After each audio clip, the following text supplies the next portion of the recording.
Purr. That's what I'm talking about, man. Wait a minute. I know you. Check out the name tag. You're in my world now, Grandma. I know that, dude. He's a modern-day Yoda. I'm your huckleberry. Allow myself to introduce myself. Greetings and salutations. We came, we saw, we kicked its ass. You're excited. Feel these nipples. That boy's good. Good and terrible. Well, I have a microphone, and you don't. So you will listen to every damn word I have to say!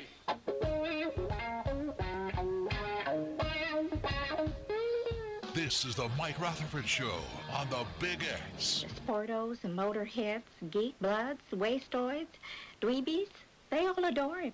They think he's a righteous dude. Welcome to the Mike Rutherford Show, presented by United Mechanical, your trusted partner for commercial and industrial HVAC, electrical, plumbing, and refrigeration. Call United Mechanical at 502-339-1133. All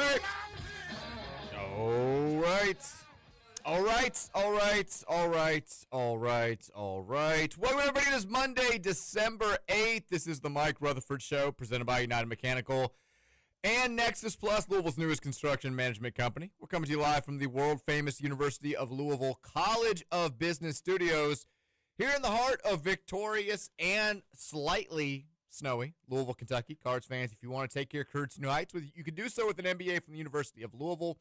The full-time MBA is an innovative 12-month program that accelerates your career trajectory with convenient in-person evening classes.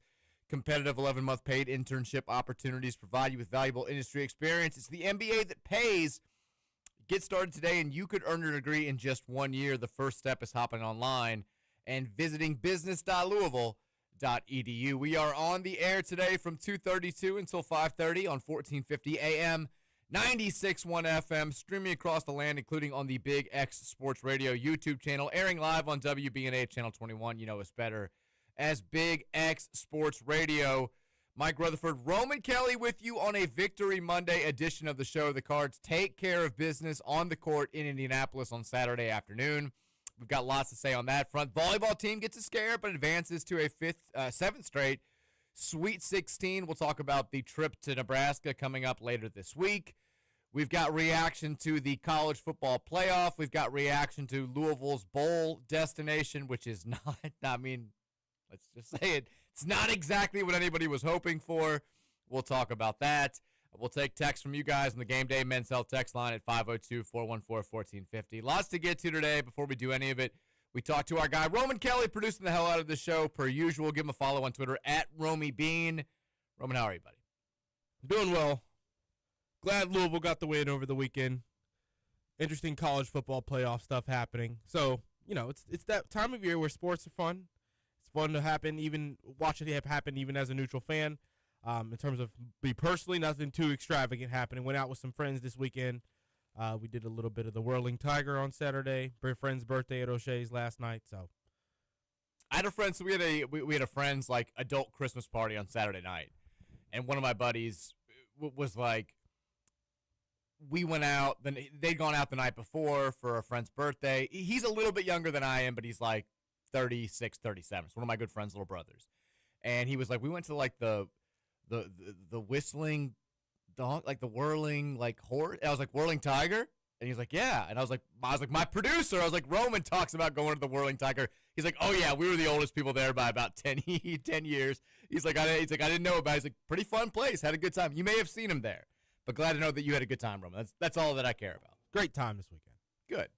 We had a solid weekend. It was, besides the hanging out with friends Saturday night, doing some festive stuff, mostly kid stuff going on this weekend. Virginia had Mary took her to a birthday party on Friday night, which meant I hung out with John and got him situated and ready for bedtime and all that good stuff. And then Virginia again had stuff. She had Girl Scouts and play practice for her Christmas. She had a routine at Brown Park for her dance team. So it was kid stuff going on, sprinkled in with some sports and some work stuff. Classic December weekend. We're happy to be here, though. Lots of fun things to get to. Have you done any Christmassy stuff, Roman? Not quite. Do you plan on doing so? Will you and Holly like go look at lights or do like anything festive this time of year? I've always wanted that to do beneath that, you? but I saw the traffic for it. Are you talking about the lights under Louisville? Yeah. We don't have to go to there necessarily. You can go just like look at some of the big houses. I can send you a little guide for some of the big cool houses around town. We'll probably go get a Christmas tree this week. Nice. Real or fake? I'll probably go small, real one. I like that idea. Kind of, split the difference. We always had real trees growing up. I always wanted a big real tree. Mary takes care of our tree. She's, we do fake, pre-strung. It looks beautiful, though, so I can't really complain. But I do at some point want to have like a little real tree, just because it's what I grew up with. We always had white pines growing up. You can't find those anywhere anymore. They always have like the prickly, kind of like stronger branches, which I guess is better for hanging ornaments. But I liked the look of the tree that we had growing up. You need like a 5-foot bonsai as a Christmas tree. Bonsais inherently are not that big. Can't they get that big? Well, I mean, they can, but then it's not a bonsai. Then it's not a miniature tree at that point. It's just like a junior-sized tree. I don't know what there's probably a Japanese term for that as well, like mid-sai. but I don't know if it's a bonsai. Like I had a redwood bonsai, which unfortunately is. I thought they were some type done. of tree that looks like a bonsai that gets to like you can 3 get, or 4 foot tall or something like that. You'll see them around town. Some people have them in their landscaping. Those are bigger. I hear you. Can sound normal? You sound normal to me. Are we getting complaints? No, it just doesn't sound normal to me, but whatever. Oh, well, as long as it sounds good to the people. You sound fine to me. You sound good to go. Yeah, I know what you're talking about. I don't know if those are technically, I guess they are technically bonsai, but yeah, I wouldn't hate a little bonsai Christmas tree. Wouldn't hate it. But I'm a traditionalist. I want the solid decoration. We got the rest of the lights up, or at least I got the rest of the lights up outside. The problem is, so John is obsessed with decorations. Like, loves getting the stuff out for Halloween. Big holiday guy. Big holiday kid. A child after my own heart. I was a big holiday kid growing up. Still a big holiday guy myself now. But so whenever you want to do anything, like Mary wants to get the tree up, John wants to help. I want to get lights up, John wants to help. The problem is John's 4 years old. There's not that much that he can do. But he stayed outside with me for like 2 hours. Just like, I would take the little tie-ties off the lights and be like, hey, buddy, can you put this in the box? And just try to give him something to do. Probably slowed me down for like 45 minutes. But I was like, it's a cherished father-son Christmas time memory. We're hanging out. We're being bros. We're putting lights up. We're getting the Santa Claus decoration out. Slowing me down, kind of frustrating me, but he loves it. Let's let him do his thing. It was fun. It was a nice little weekend. A lot of sports going on, and obviously we'll talk about football a little bit later. We can talk about some of the other things going on in the world of college basketball as well. But we'll start today with discussion about the men's basketball team going up to Indianapolis, playing Indiana in, I mean, I don't want to say it was like a gigantic spot, but it felt like a spot that was elevated based on the way that the team had played Wednesday night against Arkansas. Your hand was forced a little bit, especially like we talked about on Friday, and we'll talk a little bit more today about the non-conference schedule is like maybe not looking quite as strong as we thought it was going to be when we arranged it, which means games like Saturdays where you feel like you're the better side, you're playing on a neutral floor, which should help for potential quad one status. Those games become of heightened importance when you look at what's going on with Memphis. And now, Memphis beats Baylor, who we also have to play. Tennessee dropping a couple of games that we didn't expect. Kentucky not looking nearly as strong as we thought they were going to be. Same to be said for Cincinnati. All of a sudden, you're like, okay, if we don't want to put ourselves in a situation where we've got to go 18-2 again just to get like a top 5 seed for the NCAA tournament, we got to take care of business in games like Saturdays. And thankfully, Louisville goes up there, and that's probably the right phrase to use, absolutely takes care of business. Roman, I want to get your thoughts in just a second, but my primary thought, and we'll dive into the minutiae as the conversation goes on.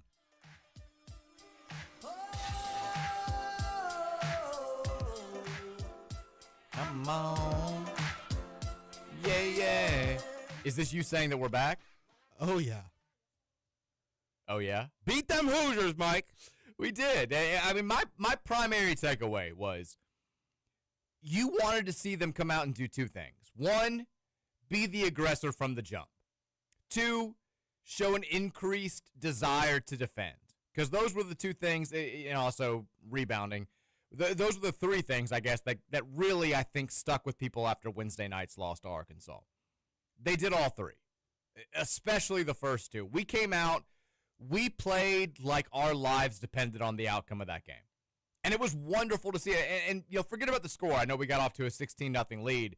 But just to see us come out there that dedicated on the defensive end, that aggressive on offense, that willing to be the team that was more physical, it was a huge thing. It was exactly the type of response that you wanted to see after the first real bout of adversity coming on Wednesday night. I was thoroughly impressed. And I love the video they put out there last night.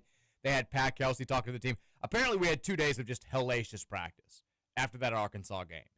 And Kelsey was like in the locker room before the game talking to the guys and saying, if you come out there and you play like you did during that 4-minute hell session, which I don't know what that was, but I'm sure it was something at practice where they put the team through the rigors, he said, you guys are going to be just fine. And they came out there and they did just that. We were on it from the jump of that game. We were up in the faces of guys who we need to be in the face of. We were the team taking the fight to them on the inside. We were the team executing better on the outside. And it was one of those games. The loose balls more. We got to every loose ball first. We got to every spot first. We were the aggressor from start to finish, which was not the case on Wednesday night. I thought the defense was phenomenal. This was the bounce-back effort that you were hoping to see from this team if they are, in fact, going to be a team that's capable of competing for a national championship, which is where all of our hopes are right now. I was thoroughly impressed. Like I said, we'll dive into the minutia a little bit later. But, Roman, your primary takeaways from Louisville's 87-78 win over IU on Saturday. So the primary takeaway was just how impressed I was with how we came out defensively. How, like you just said, tenacious, up in the face, not like seeming like we scouted really, really well for what they were going to be trying to do, being kind of a step ahead as well and kind of forcing them into tough shots, which is what you want a team that wants to shoot do. I also think that in the 50-50 balls and the loose ball stuff, we got pushed around against Arkansas, and you didn't – I get this isn't the same kind of roster, but you didn't want to see it 2 games in a row at all. And in a game away from your home floor, you never want to see it. You never want to see it all together, but it's harder to overcome that kind of a thing when you're not on your home floor. And from the very start, you never really saw them lapse in that. I think that we kind of knew this was going to be an Isaiah McNeely game. We knew this was going to be a game where Javon should, be more comfortable. And we also probably thought we were going to maybe be able to see some more of the bench guys for a little bit longer. Granted, I thought it's kind of the same thing with the bench, and now we're going into details. But ultimately, the energy was great. You still want to see more from the bench, but every player that has the role that we have for them, they did it and executed it pretty much extremely well. On the offensive end in particular, Michael had a rough night, but outside of his shooting and not really taking shots in the first half, he was patient. He got the ball where it needed to be. Matt kind of mentioned something as well. The effort looked a little bit interesting once we got up to a little bit of a lead with Michael, but ultimately, in a game in which Michael's giving you a donut for majority of it till the end, we played great. I still thought he had a really good floor game. You know what I mean? He didn't force anything. Yeah, and they were putting a little bit of full court pressure on. They were clearly trying to be very physical with him. He was initiating the offense without turning the ball over.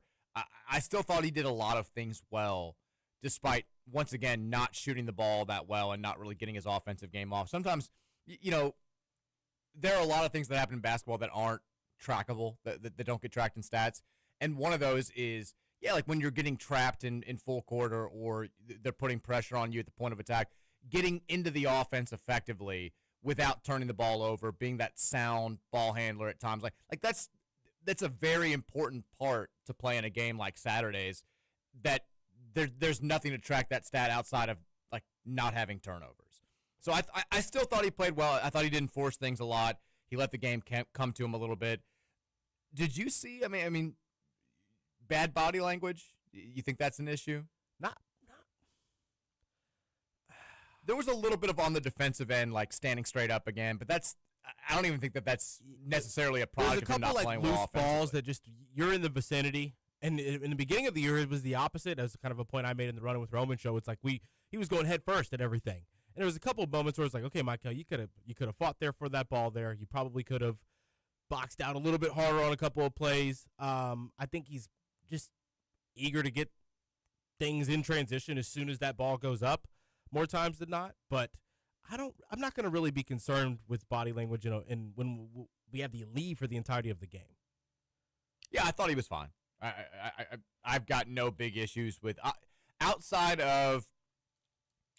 I think people are seeing that if you play him super physical, you can frustrate him a little bit offensively, and he's going to have to start figuring out the best way to combat that. Outside of that, I mean, the guy played 27 minutes. He had the ball in his hand for a lot of that. Only had one turnover. I'm not going to have huge issue with that. He had 3 assists. He probably could have had more. There were a couple missed shots that off of passes. And the biggest thing to me was you had other guys that were shouldering the load offensively, and he didn't combat that. I mean, he took fewer shots than any player in the starting lineup outside of Sananda Frew, which I think is a good thing in a game like that. To recognize that, hey, Isaac's on, Vaughn's on. The ball's moving more. It's a back and forth game. Ryan Conwell's playing well. We've got guys that are out there making shots. We're up by double figures. I don't need to force the issue. If it comes naturally, then yeah, like take the points. But I don't need to go out there and jack up a 25-foot three 6 seconds into the shot clock. Which was probably an emphasis of practice this week a little bit with him as well. I hope so. And if it was good, message received.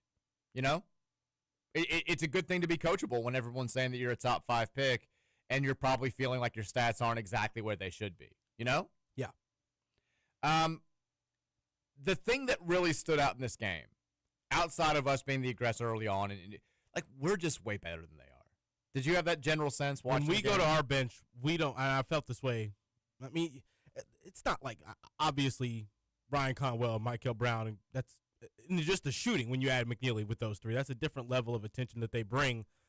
But the intensity we bring off the bench, teams just can't match that. Yeah, it felt. And I don't want this to sound like a knock on last year's team, because last year's team is always going to be one of my favorites of all time. But it did feel at times towards the end of last year when we were playing super talented teams, I guess pretty much just Duke, because there were no other teams like that in the ACC. Duke and Creighton, I guess, towards the end of the year, where they had a variety of options to go to. And we, at least on offense, basically had 3 guys. That's kind of what I felt like watching Indiana play. I think they're a good team. I think they can be an NCAA tournament team. But DeVries was given a limited amount of time to stock that roster for last season. He did the best that he could. But at a certain point, there were like 2 primary guys we had to worry about on offense. And then, maybe Tate and Connerway a little bit. And that was kind of it. Like there were certain guys on that team that you could just leave alone. And they didn't really have anything else to do. And I know Indiana, their goal, I'm sure, is to kind of have the same type of season this year that we had a year ago, this comeback season where we're back to being normal when we make the NCAA tournament. And then I think they want to be us now with next season's team. They want to be able to build a roster that's top 10 good, that they feel like can compete for a national title. But I was kind of blown away. Not blown away. I mean, I knew going into the game, I thought going into the game that we were just a better side, but just how stark the difference was, I think, stood out to everybody watching that game, because there was never a point at all Saturday afternoon where I felt like we were in danger of losing. I was annoyed that they were keeping it closer than they should, because I wanted the final. Like I tweeted out, I said, we're 20 points better than these guys. I want the final score to reflect that. And then they have the Dorn guy coming off the bench and going nuts from the outside for the first time this season. Yep. We kind of start taking the air out of the ball. We also just kept fouling Tucker DeVries for no reason. I'm like, he's an 85%. Like, you're giving him 2 points when you just foul him for no reason. Stop doing that. And we let it look a little bit better than it should. But anybody who actually sat down and watched that game from start to finish, I think they would come to the same conclusion that I'm coming to now, which is we're 15 to 20 points better than that team. I think we showed it a couple of different moments in that game. We just we would bad foul call, not necessarily like we didn't defend well on one play, or we have a kind of a questionable call, and then we'd come down and not have they'd get a stop, and then Tucker DeVries hit some 28-footer with a hand in his face, or the Dorn kid, and they'd be able to kind of string it back together a little bit because we weren't being able to convert on the other end or not getting to the line when we were trying to. But that's just part of basketball. I mean, can we say this? This was the worst whistle we've gotten all season long. Okay. Someone's called us delusional on the Running with Roman show. For talking about the officiating? For saying that, like, it was terrible. Because we had 27 free throws, they had 19. That's not you can't look at that and say, that's how could you possibly talk about bad officiating? We had terrible calls all day. When we got up 16-0, they did the classic thing, which is like, all right, well, we're going to call the game differently now. They fell for every flop. They were punching us in the Tucker DeVries. He could have pulled a knife out and stabbed somebody. They weren't going to give him that fourth foul in the second half. He took a forearm to Michael's face on a fast break, and they called a blocking foul. It was the worst whistle we've gotten all season long. The guard, Okay, let's talk about Connor Enright. Is that who is okay? Yes. Number 7? 5. He was allowed to do whatever he wanted defensively. It was outrageous. I'm talking, it was both hands on the hips every time his man was about to get by him. Off the ball as well. That's what was blowing my mind. I was like, he's grabbing his guy to stay with him off the ball, and you're doing nothing. We haven't played a kid that annoying in a long time when it comes to actual, like, basketball stuff. He, does not have the skill at all to play in a game like this. And he knows it. And so what does he do? Clutch, grab, push. He's smacking Michael's hand when they're away from the ball, and then just flop every time he gets touched. He had 2 of the most egregious flops you're ever going to see, and the officials fell for both of them. Kanai's running. He's just trying to guard his man and setting a screen, and, like, Kanai grazes his hip, and he explodes like a freaking, nuke just went off.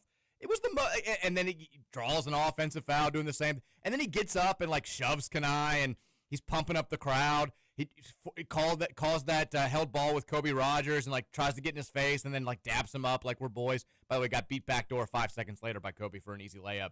He was so obnoxious. And Indiana, and I guess maybe we would do the same thing if we had a player like this on our team. Indiana, I saw some of their fan accounts were like, you can tell that Connor Enright's doing his job by how annoyed Louisville is by the way that by what he's doing. It's not hard to just grab people if they're not going to call. The officials allowed him to play like that. So yeah, like, if you're going to get away with it, just shove dudes the entire game, just hold them. He drew a foul on Michael Brown where Michael's just, like, passed the ball off and was, like, walking to the side of the floor, and he just, like, hooks his arm. Yeah. And just, like, hooks him up, and they call Michael for a foul. Michael's like, what the hell's going on? Like, this kid's getting away with everything. It was so obnoxious. And I think his dad or his uncle or whatever found me on Twitter and, like, responded to my tweet about how, which was, I didn't mention him by name, but I was clearly directed at him when I said the same thing that I'm saying now, which is if you can't have no business being on the same court as the other team's guards, clutch, grab, push, flop, and hope for the best. And that's exactly how he played. And they rewarded him for it. And every time he had an open look, wasn't even close. Kid cannot score at all. Had a couple nice passes, but he's not a player that should be on the floor in games like that. And he just tried to fill a role for himself by being this, like, scrappy. But it's not scrappy. It's cheating. And he got away with it pretty much the entire game, although he ended up finally fouling out. Kid was annoying. He was. Is my point. I didn't like it. Didn't like it at all. Let us know on the Game Day Men's Health text line at 502-414-1450. I don't know. Obviously, I didn't go to the game. But from everybody who was there, I've seen so many U of L fans who are like, I'll root for Kentucky when they play Indiana next week. Indiana fans were the absolute worst. This was the worst, like, road, neutral, whatever you want to call it, fan experience I've ever had. And then I had a couple Indiana fans who tweeted at me who were like, I went to both games on Saturday, had to deal with Ohio State fans. They were way better than Louisville fans. Like, Louisville fans were the absolute worst. I could never pull for Louisville. What was going on at this game? I need to know exactly. It was sold out to the credit of both fan bases, 18,000 at Gainbridge Arena. Indiana fans were obviously there to kick off the start of a very, very big day for them, which ended a lot better than it started. Congrats to the Hoosiers for winning the Big Ten championship. But, I think we had our fair share of fans there as well. From what I'm told, the split was kind of more like 70-30 as opposed to the 80-20 or 85-15 that a lot of people were predicting going into the week. But apparently the fan base were just, like, at each other's throats the entire game, which is kind of strange for a game that starts off 16-0 because usually that takes the intensity out pretty quickly because there was never really a moment where IU fans could talk any bleep outside of like football smack talk. But if you were there, let me know. 502-414-1450, Game Day Men's Health text line, because it sounds like this was a very contentious afternoon between the two fan bases in Nashville. Sorry that it was sad for one. It wasn't us. Took home the victory. We mentioned this going into the game. We're once again patting ourselves in the back retroactively. We both said on Friday, this could be a Javon Hadley game. This feels like an Isaac McNeely game. It was a game for both those guys. McNeely goes nuts from the outside. Javon bounces back from the rough game against Wednesday. And as a lot of people pointed out when I said that on Twitter, it's not like he didn't play hard against Arkansas. It's just that's a front line that he can't do a ton against. This was a front line that he could do a ton against. And I think we're all in agreement. There are games where Javon can play and where he should play a lot of minutes and where he can really help us. There are some other games where probably limited minutes are necessary when you're going up against a 6'10" guy. We'll have more thoughts on this after the break. We'll also talk a little football after the break, so keep it locked right here. It's the Victory Monday edition of the Mike Rutherford Show, presented by United Mechanical and Nexus Plus, 1450 96.1 Big X Sports Radio.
Hour. Monday edition of the Mike Rutherford Show presented by United Mechanical and Nexus Plus, 1450 96.1 Big X Sports Radio. Reminder, United Mechanical, your trusted partners for commercial and industrial HVAC, electrical, plumbing, and refrigeration services. Give them a call any hour, any day at 502-339-1133 or visit them online at UnitedMechanicalInc.com. Roman, the pick'em's over now. You won it, right? By one. Yeah. By one. It was, you were down by 2 going into the last week. You picked only 3 differences from me. I let you have the opportunity to take some shots. We only had 3 differences. You got 2 of them right, but I got 1 of them right. So at the end of the day of the season, 105-45 for me, 104-46 for you. A 1-game victory for me, avenging my 1-game defeat from last year. Pretty crazy that we've done this twice now. That is wild. And full season, it's come down to one game. We both missed Jacksonville. We both took the Jacksonville State upset over Kennesaw. You took a flyer. You could have taken the favorite there. I should have. And that cost you. The game that ended up winning me the title, Tulane knocking off North Texas, even with all the coaching turmoil and all that good stuff, that was the big one for me. I took the BYU upset. I was very wrong on that. You took Texas Tech correctly. I took the Miami of Ohio upset. I was wrong on that. Western Michigan won. We both missed Virginia. We both missed Ohio State. And that's that. I went 5-5. You went 6-4. So a victory for me. I don't know what I win, but congrats to me for the pick'em victory. We'll talk more college football a little bit later. The fallout from the CFP. We'll talk about Louisville's bowl game as well. Before we get back to U of L basketball, I mean, can we at least talk for like a minute here about what happened Friday night with the other team in the state? Did you catch any of Kentucky Gonzaga? A little bit. I mean, what is going on? Like that, we've gone from this is kind of a situation to this is sort of a full-blown disaster in Lexington, Roman. They look, I know you've got injuries, but my God, abysmal. They look abysmal. They look like they could not care less either about being abysmal. There looks like there's a irreparable fracture somewhere in that team. I mean, I turned the game on Friday night. It was 19-2. 19-2. And then I watched a little bit of it off and on, and there was never a point where it looked like Kentucky was fighting to get back in the game. I saw, I don't even know the account. I put it on Card Chronicle News and Notes today. But I saw a college basketball account out there that's not a Kentucky fan breaking down some of the highlights of them just like going through the motions out there. Like Otega always just not hustling at all, and his guy beats him back for a layup. Moreno's just like watching the ball instead of rebound. Like they look like they look like a team that even if they get Quayton's back and he's as good as they want him to be, that they're going to have to struggle to make the tournament. Have we reached that level of concern with Kentucky? They're not making the tournament. You don't. Oh, you're calling it right now. Making the tournament. You don't think it's happening? I've got buddies making bets that if they're gonna win more than 17 games or not at O'Shea's last night. So you're planting your flag here. December 8th, you're saying, I don't care when Quayton's comes back. I don't care when Diabate comes back. This team's not making the NCAA tournament. They're not making the NCAA tournament. I like that take. Now, they certainly need to pick it up. I know the SEC, although it's not as good as it was last year, gives them kind of limitless opportunities to win quad one games. But if you're looking at having any sort of a non-conference resume before you start league play, they've got to at least, I mean, you've got to beat Indiana at home, right? And that's Saturday. They play North Carolina Central tomorrow, who's, I'm a big Lavelle Moton guy. They are very bad this year. Kentucky should, another one of those games where they should win by 60. I mean, you host Indiana. That's the game now. As bad as Gonzaga was based on the margin, if you lose to Indiana, who the fans have been, at war with since the Watt shot, talking about there's a reason why we don't want to play you guys. You guys are obnoxious. You guys aren't on our level. Why are you obsessing over one regular season game in 2012, which I've never agreed with Kentucky fans more than anything than how pathetic it is that Indiana fans continue to hype up a regular season win against a team that eventually beat them by 15 in the NCAA tournament. If they lose that one, I mean, that's when things go from kind of ugly to messing us up. I mean, they've already kind of messed us up, which I don't even care about. They're still a quad one win, aren't they? I don't think so. I think they are. They have to be top 25 in the net. I don't think they're like 20 on Ken Palm. I don't think that they're top 25. They're 31 on the net, so it's now no longer a quad one win. So we're now one in quad one opportunity. Indiana's a quad one win for us. Yes. Kentucky is a quad two win for us right now. But if they lose to IU at home, it goes from I don't know if Pope's the guy and I don't like this group and all this stuff to people I think genuinely having discussions about, do we fire this guy if we miss the NCAA? You can't lose to Louisville and Indiana, the second of those coming at home, and not have it be just the disaster of all disasters. Then they have St. John's week after that on a neutral floor, which will be a big spot for them. I mean, it feels like it's DEFCON 1 already, Roman. We need to beat Tennessee. What do you mean? Wait, what? Oh, wait, okay. I'm talking about Kentucky. Yeah, right? Well, I'm saying because now that they've dropped, our non-con slate, like you've mentioned, is just not what it is stacking up to look like what it was going to be.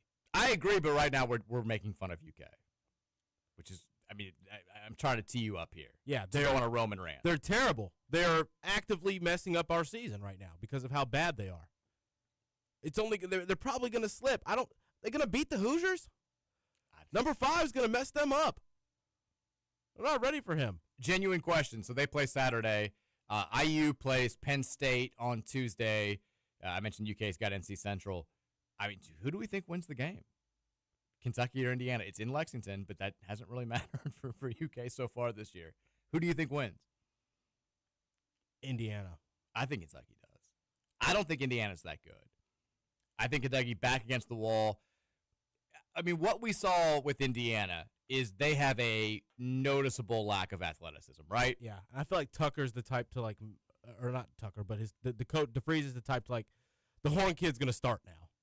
He's not going to be prepared. He's going to go like 1 for 6 from 3. He probably should. They need more offense. Yeah, I think though that they have an offense though. If they make shots, Kentucky's not going to beat them, which is obviously the name of the game. But they're hitting from 3. It's a fair point. You know, I thought we did a really good job. They were 11 of 34 from 3 in this game on Saturday, which isn't a terrible. You know, if you're Indiana, you're like, that's okay. They made a lot of deep challenge shots. Like, we gave them very few clean looks from the outside, which I thought was really impressive. Kentucky, with the way that they've played so far this season, they may just let Indiana go out there and take a bunch of wide open shots because UK has no interest in defending anything. Like, they don't fight through screens. They go over when they should go under. They go under when they should go over. There is nothing. The only team they've scored more than 70 points on with a pulse all year was guess who? Who, you talking about IU? In Kentucky. More than 70 points against a team with a pulse all year long. Us. Yeah. I mean, they've got to score 80 to win this game. Can they do that? I don't know. Because I don't think they're defending less than 75 to 80 points. I really don't. I mean, they're a disaster right now. There's just no way around it. And I know that you can say, well, it's only December. It's later than it seems. You lose to Indiana, you lose to St. John's, you start conference play with 6 losses and no wins to write home about. You put yourself in a situation where, even though that league is really good, you got to go 13-7 to feel like you're for sure going to the NCAA tournament. And even then, that's just kind of limping in. So it's a big spot for Kentucky right now, taking on Indiana and then taking on Rick Pitino. I mean, I know that they used to have some feelings of ill will towards Rick Pitino. I'm putting that very mildly. I think that those are kind of gone. If you ask any Kentucky fan which of those 2 games you want the most, it's got to be the Indiana game at this point. Like, that's the one that would sting 20 times more if you lost it, especially after having already lost to us and losing to North Carolina, who you view as kind of a quasi-rival. It's a big, big, big spot for Mark Pope on Saturday. We'll see if he can handle it. Back to our game. Is he in the hot seat yet? Not in the hot seat as far as, like, I think that they could fire him. He's in the hot seat as far as, like, we made the wrong decision. Yeah, the fans want to, like, beat him up. I think that's, you Twitter search Mark Pope's now. I mean, did you hear the boos at the end of the first half? Yeah. I posted that video. I mean, deafening boos. And it went from their fan base bragging about how overwhelming the crowd in Nashville was for them, which it was. Their UK fans are any excuse they get to go to Nashville, they're going to show up in droves. And the place was sold out. It was probably 98% Kentucky fans. And it went from, like, yeah, look at us, Blue gets in, to, oh my God, this neutral court is booing the hell out of the quasi home team. I mean, it was they're showing the individual fans that are cupping their mouths and just screaming boos at Mark Pope as they walk off the floor. It's a rough situation. It's not Billy Gillispie. Gillispie went to the NCAA tournament his first year. I think a lot of people forget that. Pope did go to the Sweet 16 last year as a 3 seed. It's not like they limped in, but I think there is growing doubt about Mark Pope's ability to win national championships at Kentucky, which is the goal when you're the head coach at a place like UK. And he's not doing himself any favors right now. Not at all. It's a bad situation. Back to our game. We've talked about, Michael kind of up and down game, but I thought even though he shot poorly, the good outweighed the bad. Can we talk about Sananda Frew? I mean, figuring it out a little bit, Mike. This guy, he played 30 minutes. And won. I mean, I'm glad they've had the continuation in college basketball. They needed this guy at the two-step continuation, if I'm being honest. But now then it'll start traveling and people will complain. But I mean, he's throwing his weight around. I think they probably had an emphasis on him with the loose ball stuff as well after that Arkansas game. For sure. Because he got pushed around a little bit. Granted, there's just more big bodies on the floor than he had gone up against at any point this season. I mean, he was doing it all for us. Screening well, rebounding well. There's still some moments where I think he could screen a little harder and hesitate on the slip a little bit sooner. It's hard for him, though. He keeps getting fouls called on him for, like, having too thick of an ass. Yeah. Which, get it together. I mean, it's one thing when a player's leaning out and they're, like, literally misstepping so they can purposely do it. He's not doing anything. No, he just stood there and a guy ran into his ass and bounced off. Second ass foul of the season for Sananda. There's nothing he can do. He's too thick. I mean, we used to celebrate that in America. What happened to the country that I love, Roman? It's being ruined. I don't know. But I still think, though, that he's got this nose for the rim now. He wants to get the ball and get it to the basket, and that's huge for us. And the fact that that's something that I feel like is being improved and added upon each game as we're at this point in the season is big for us. The three that he hit was enormous. The post move that he made to get DeVries' third foul was fantastic. The dunk was obviously tremendous. And in the end, one that you're talking about where he corrals the offensive rebound, kind of tips it over, I think, Trent Sisley, and then gets his momentum going to the basket and finishes for a +1. I mean, he was terrific in this game. And I think we are getting to a point. Khalifa hit a three. He played pretty well, I thought. Didn't hurt us when he was out there, had 3 assists. But we are getting to a point where I think that I went from the beginning of the season thinking that it was going to be Frew and Khalifa splitting close to 2020. Maybe like Frew playing 22 minutes a game, Khalifa playing 18, and then kind of mixing and matching who the better matchup is. We need Frew at 30. We need Sananda out there for 30 minutes a game at this point. He gives us way more. And I think also, like you said, we've seen how much better he's gotten in just a month of play. Yeah. The more he plays, the more improvement we're going to see, the more comfort he's going to get with the American game. And I think you need him being the best version of himself in March because he's the post player that if you're going to play deep in the NCAA tournament, you're going to have to ride. No disrespect to Ollie, no disrespect to we played Cason a little bit at the 5 on Saturday. You need Sananda Frew out there being your guy in the paint. Yeah. And he was that guy on Saturday. I was thinking about this Saturday, and this is fully opinion. No, I didn't do any research on this. And this is just from what I've watched. I don't even watch any BBL, obviously. But in the dribble handoffs that they do in the EuroLeague, players they go under a lot more because it's to get the ball handler moving fast to make another pass, not to get downhill to score. Players trying to fight through him when he's doing the dribble handoff stuff is something he's probably been new to him in basketball this season. That's a good point. He's adjusted extremely well, in my opinion, to it, and you're kind of seeing it with every game now. There's a few turnovers. There's a couple passes that need to be chest passes and not one-hand little lofts on the perimeter, but because then you're not giving the person you're passing the ball to in an advantageous position, and you're creating a potential turnover there. I'm more confident in his ability to make the right read when the first option handoff gets denied.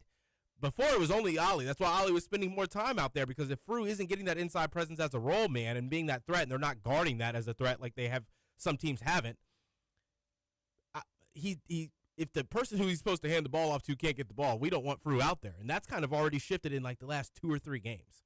And I think that's only going to get better. I think he'll limit those lackadaisical passes and get even more in touch with where the ball needs to go when the guard doesn't get it, and kind of can be that assist man like Ollie's been in that same little area with the back to the basket. So if he can be that, you're going to maybe see the minutes just continue to go up. I love his game. I mean, I loved him dunking on DeVries. I think he's getting a lot better. I love what he's bringing to the table for us. The ultimate test is going to be when you play teams with more vaunted physical front courts, because Arkansas, I think the issues that their front court gave us was more at the 4 spot, because those 6'10", they're not bruisers. They're just more elite athletes that are super tall. Frew played, I thought, pretty well in that game. But against a team like Duke, I watched a decent amount of Duke-Michigan State on Saturday, which was a phenomenal game. But they want to beat you up. Mbaga is big. He's physical. We know how good Cam Boozer is. We're playing Duke twice coming up in a month. We need to be ready for those games. One of those, winning at least one of those, is going to be, I think, monumentally important for our NCAA tournament resume. And that's a game where you're going to need Frew to show up and look like he belongs playing with those guys. And I think we're building towards that at this point. I mean, hell, Tennessee coming up a week from Saturday against Felix Okpara. You're going to have to be big, physical, bruising. I'm scrapping for loose balls every chance I get. They can't shoot the 3. They can't shoot free throws. Bunch of athletic guys with no skill outside of Gillespie. Amit has the upside for that skill, but when you put an arm into him, man, he's going to fall away from the basket and throw it up anyway. He doesn't have the counters yet. He'll have them. I think he'll go high in the draft. I think he'll be a good NBA player, but it's going to be one of those kids that he kind of looks iffy all throughout college, but because he hits threes with a hand in his face and can Euro around guys with a change of speed, he'll go high in the draft because he can dunk on those moves. He's not elite yet. I love our chances, Mike. I told you they were losing to Illinois. You did. I didn't think they were, but they lost by 13. I made some money on that. Which weird thing for Tennessee now. I know we're getting ahead of ourselves. We got 2 games before that, or 1 game before that. They've got 10 days off. They don't play again until they play us. They lost on Saturday to Illinois. They also haven't played a home game since November 20th. This will be their first home game. I think we're better than Tennessee is. Mr. Barnes has all this time just to put an abysmal offense out there. Second option passes, the shots going up, broken play, just running into our chest. Oh, it's going to be terrible. With all that time off the game plan. You're not wrong about any of the things that you're saying. I think the setup for that game is terrible for us. They haven't playing 4 minutes, yeah. They've played 5 straight games away from home. They haven't played this. They will have gone from November 20th to December 16th without a single home game. Their fans are going to be insane for that game. They know how much it means to their resume. The Houston win is kind of the only thing that's propping it up right now. They will go all out to win that game against us. I'm a little bit nervous still about just the build up there. And, anytime you go into that building with that crowd and that situation, you worry about, the whistle. You expect not to get the greatest whistle in the world. And I'm not making excuses early on, but I am saying, that one still scares me. But we got Memphis State to worry about first. We got one Tennessee team to worry about before we get on to the Volunteers. I didn't get to check out that Baylor game at all. I meant to watch it. They look like the better team kind of the entire time. They got up big early. They did? Baylor bounced back and made it a game, and then Baylor's like 6 deep though, so neither if they get one off of to a those deficit. teams It's weird. Yeah, I get tired. I mean, Memphis has. I'm not saying it's like they're figuring it out or anything like that, but they've got good athletes. They've got good players. Aaron Bradshaw stinks, by the way. He played better in this game. He's a head case. He stinks. But the Zach Davis kid is really good for them. Oregon's got some issues. I mean, their biggest one, like you said, is they are super thin. Just not a ton of bodies. Not what you expect from a Scott Drew team. But we're going to see both these teams. But, I mean, that does kind of – we can talk about it if you want to. Louisville's in a little bit of a weird spot with this non-conference schedule. Not a little bit, Mike. I mean, like – super weird. I don't think anybody's really talking about it because you got to dive deep into the minutia to really get there. Everybody, and we're still having announcers every single game who's like, look at this non-conference schedule. Look at these teams that they're playing. We scheduled extremely aggressively. And sometimes stuff like this happens that there's no way that you can control it. And we're reacting to a month's worth of basketball at this point. Things can change between now and March. But if you look at it at the moment, Kentucky, ass. Like, they're not good. Maybe they get things figured out. Maybe they end up being like a top 4 seed because they just run through the SEC. I don't see it happening. Like, we need Indiana to win at this point, right? We do. We want to be better out of those two. Kentucky, higher upside. I mean, both of them. We need to be good. I will refuse to root for Kentucky. They don't look very good. Cincinnati's just not good. No. And unfortunately, I think we all were hoping that they were going to be a team that could compete in the Big 12. They've got a just god-awful loss. Go grab Abia. To Eastern Michigan. They lost to Xavier in their rivalry game on Friday night. Richard Pitino's out there at the student bars buying up beers for all the students, drinking with the kids, having a good time. That was a bad loss for them. Told you about Xavier. You're right. Yeah, I picked UC. I was wrong on that front for sure. We lost to Arkansas, who already had 2 losses before they played us. I think Arkansas is going to be fine. I think they're going to be about what we thought they would be going into the season, like 4 or 5 seed, maybe 6 seed. Somewhere around there, but doesn't matter because they beat us. Indiana, I think they could be an NCAA tournament team when all's said and done. The computers still like them well enough, but I think we've seen some pretty big holes the last 2 games that they played. Memphis right now is just 4-4. They had finally a good win. Unfortunately, it's over another team that we play later in the year in Baylor. That was going to be my point. Not to interrupt, but and I then don't know Tennessee. if I like that. Yeah, that's what I'm saying. Like, if I like all of our con teams playing each other. It's a weird thing. We have no control over that, obviously. And then you get Tennessee, which has lost 3 straight going into their game against us, has a great win over Houston. But all of a sudden, you look at that non-conference schedule, and you're like, I don't know how much that's going to prop us up.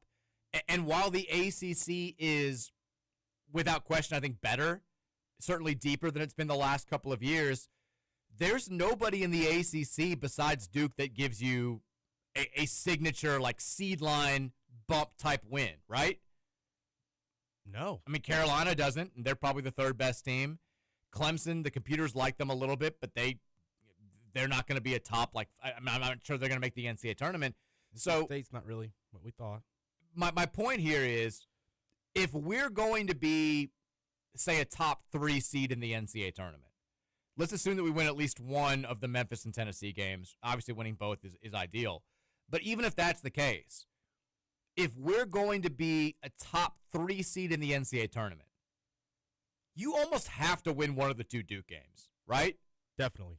If you don't, you put yourself. If we lose 2 games to Duke and we still want to be a top 3 seed, you pretty much have to run the table. Like you pretty much have to go 18-2 or like 17-3 to have a shot at that point. And even then, you probably would need to win a game in the NCAA tournament. So we all thought that we wouldn't need this gaudy record to get the seed that we want to on Selection Sunday. We kind of might need that gaudy record to have the chance to be a top 2, top 3, top 4 seed when all's said and done, just because some of these teams aren't playing as well as we would have liked them to. Now, like I said, things can change. Maybe UK goes on a big tear. Maybe Indiana's better than we think they're going to be.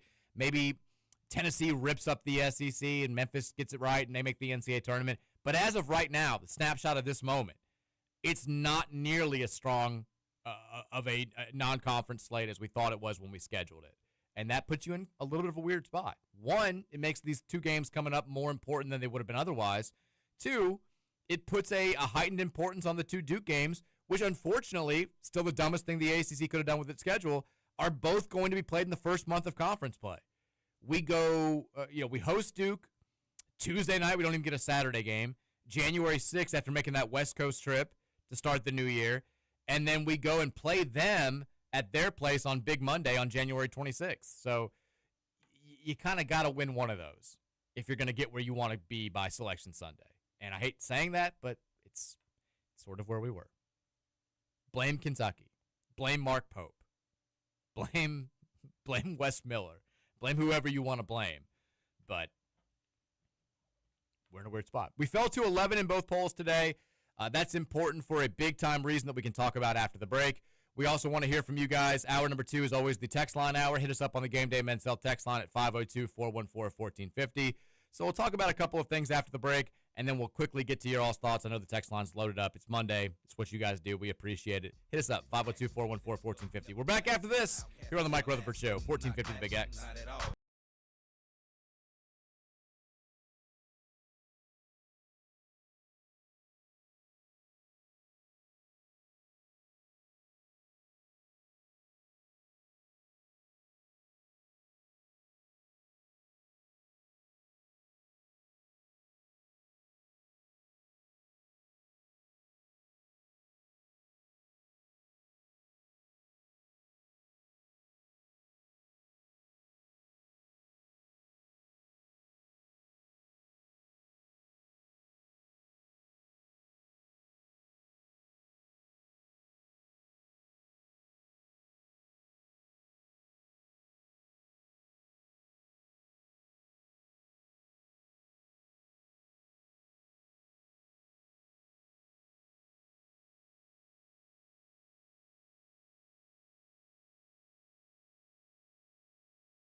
Number 2 of the Mike Rutherford Show. Victory Monday here on 1450 96.1 Big X Sports Radio. Roman, did you get your Spotify Wrapped over the weekend? I did. What's your top artist? Do you want to share? Playboy Cardi. Oh, okay. everyone always asks. Mine are always warped because it's kids music. So my top artists were like Crazy Frog, who my son just listens to constantly, like K-pop Demon Hunters, Wicked soundtrack, and it was just there was no.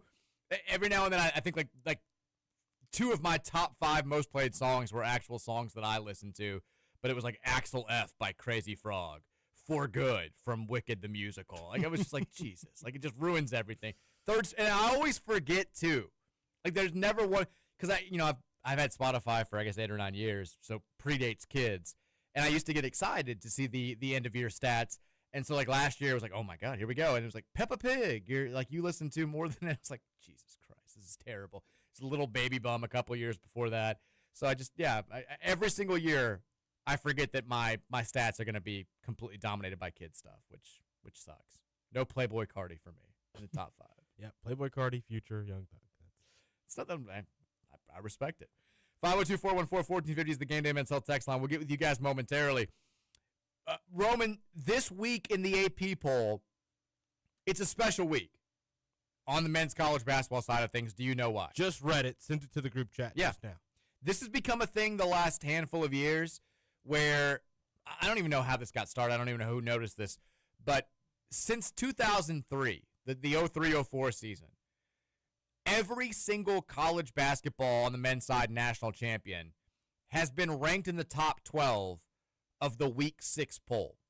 You've had some teams that have like fallen out of the top 25 for multiple weeks, like the 2011 and 2014 UConn teams. I think one of the like Villanova, not Nova, but like one of the Carolina teams that won it fell out for a brief period. 2019, 17, I think maybe, and then they got right. There've been some weird things, but every single year, the national champion has been ranked in the top 12 of this poll. With that being the case, very good news that Louisville, while they fell after their loss to Arkansas, did not fall far enough to drop out of the top 12. They are number 11 in this week's AP poll. History tells us the national champion will be one of these 12 teams. Arizona, Michigan, Duke, Iowa State, UConn, Purdue, Houston, Gonzaga, Michigan State, BYU, Louisville, or Alabama. Do we feel like history holds true again this season? Yes. It's got to be, right? Our boy Stallworth, then, he noted. Other than Purdue, they don't. I was gonna ask you after this. All of Purdue belongs on theirs. They're 6 for now. Our boy Stallworth, he noted that 9 of the last 11 years, the national champion has been a team that lost in the first weekend of the tournament the previous year. If that holds true, you can narrow the list down to 4 teams, Roman. Iowa State, Gonzaga, UConn, and Louisville. Do we feel like that holds true this year? Yes. All right, now you get the opportunity to talk about what you want to talk about, which is I met Frank Anselmibe last night. Oh, you did? Got the follow back on X. He says he's going to come on the show, Mike. Well, I mean, I've already asked him, and he said, yeah, and he just didn't get back to me. Well, you buried the lead. How did you not bring that up in the first part of the show today? I just was waiting for a good time. How was Frank? It was cool. It was cool because he was, Was this Whirling Tiger? No, this was at O'Shea's last night. Okay. And, I would believe what was his girlfriend and what looked like her mom, just them 3.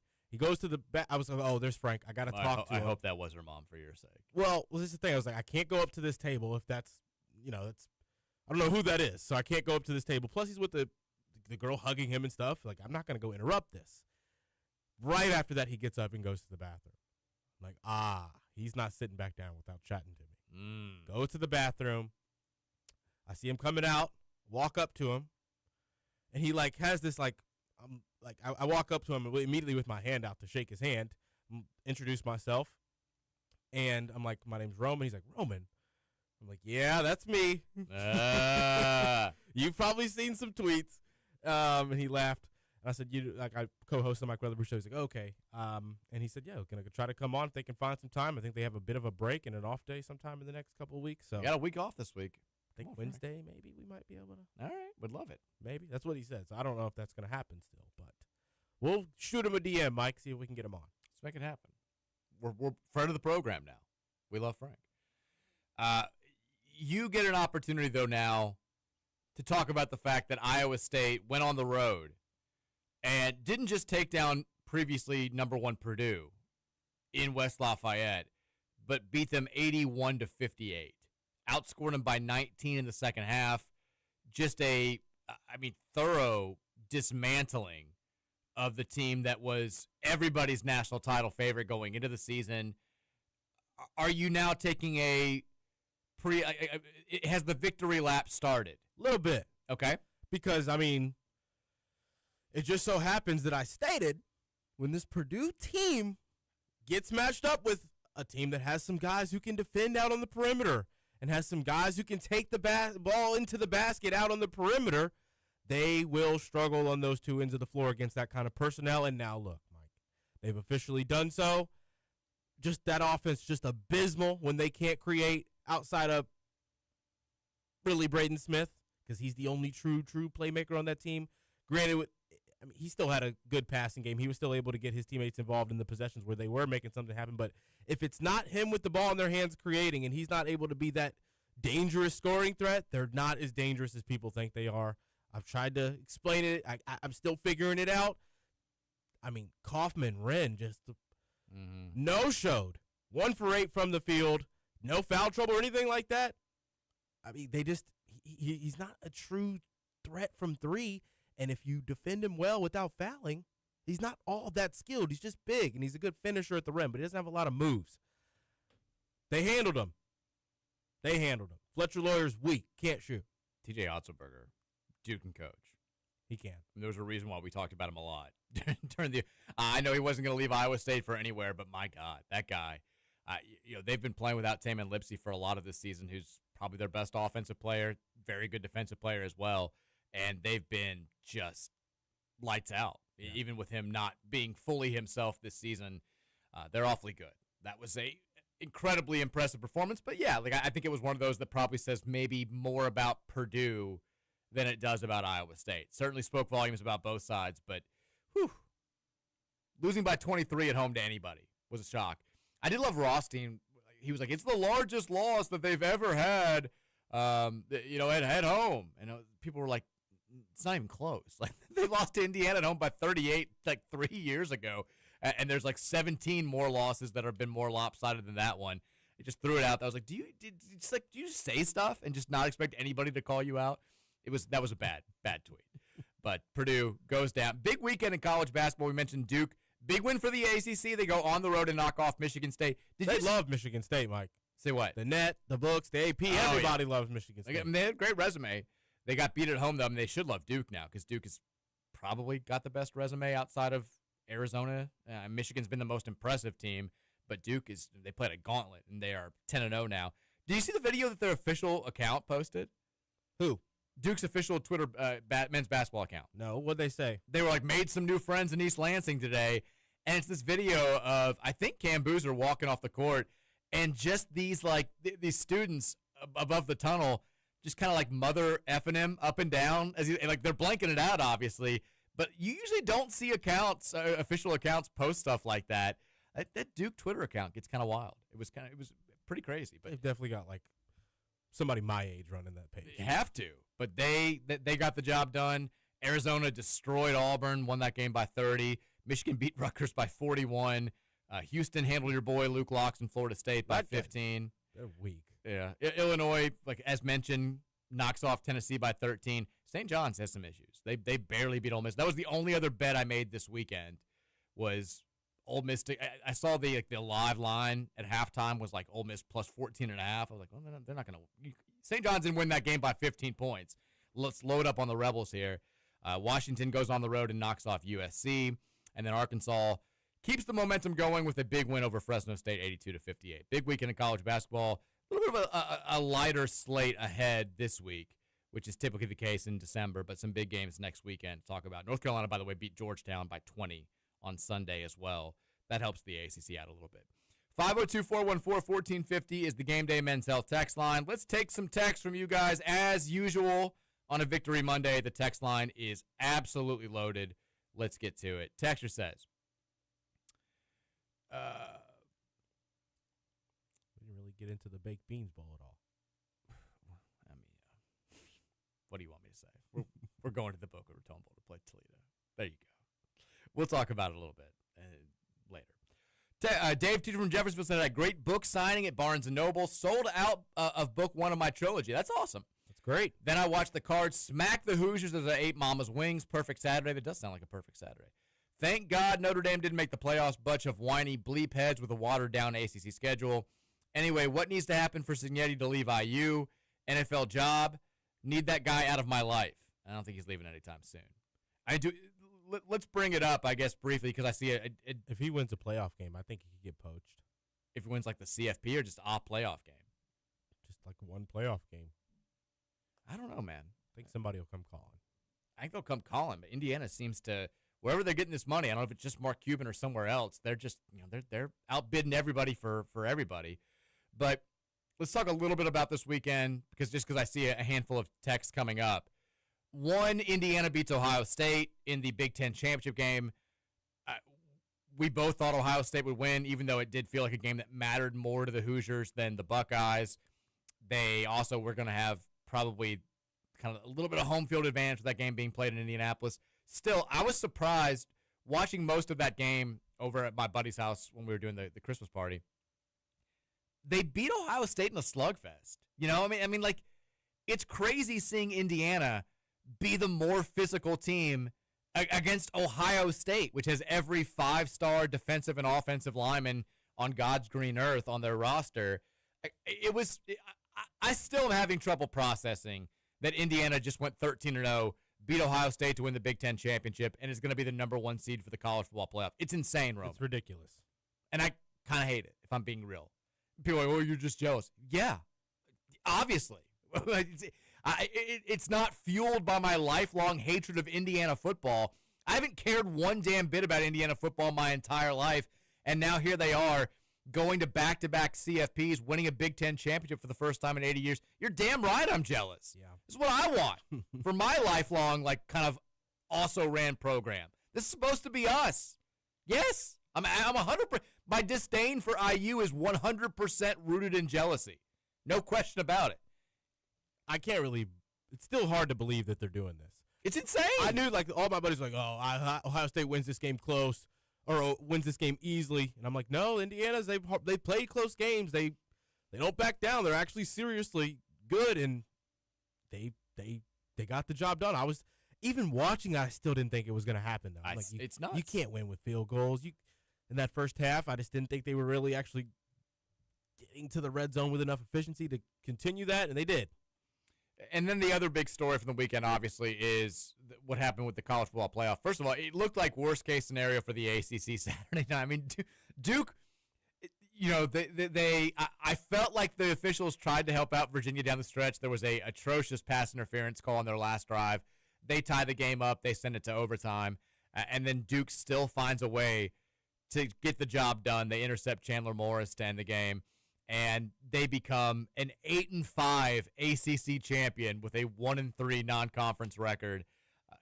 Just worst case scenario for the ACC. It seemed like it ended up being the best thing that I think could have happened to the ACC, because not only do you end up with a team in the playoff, you probably end up with your best team in the playoff. There's a far stronger chance of Miami going out there and winning a game or two in the CFP than there was of Virginia or certainly Duke if they had allowed them to get in as the 12th seed.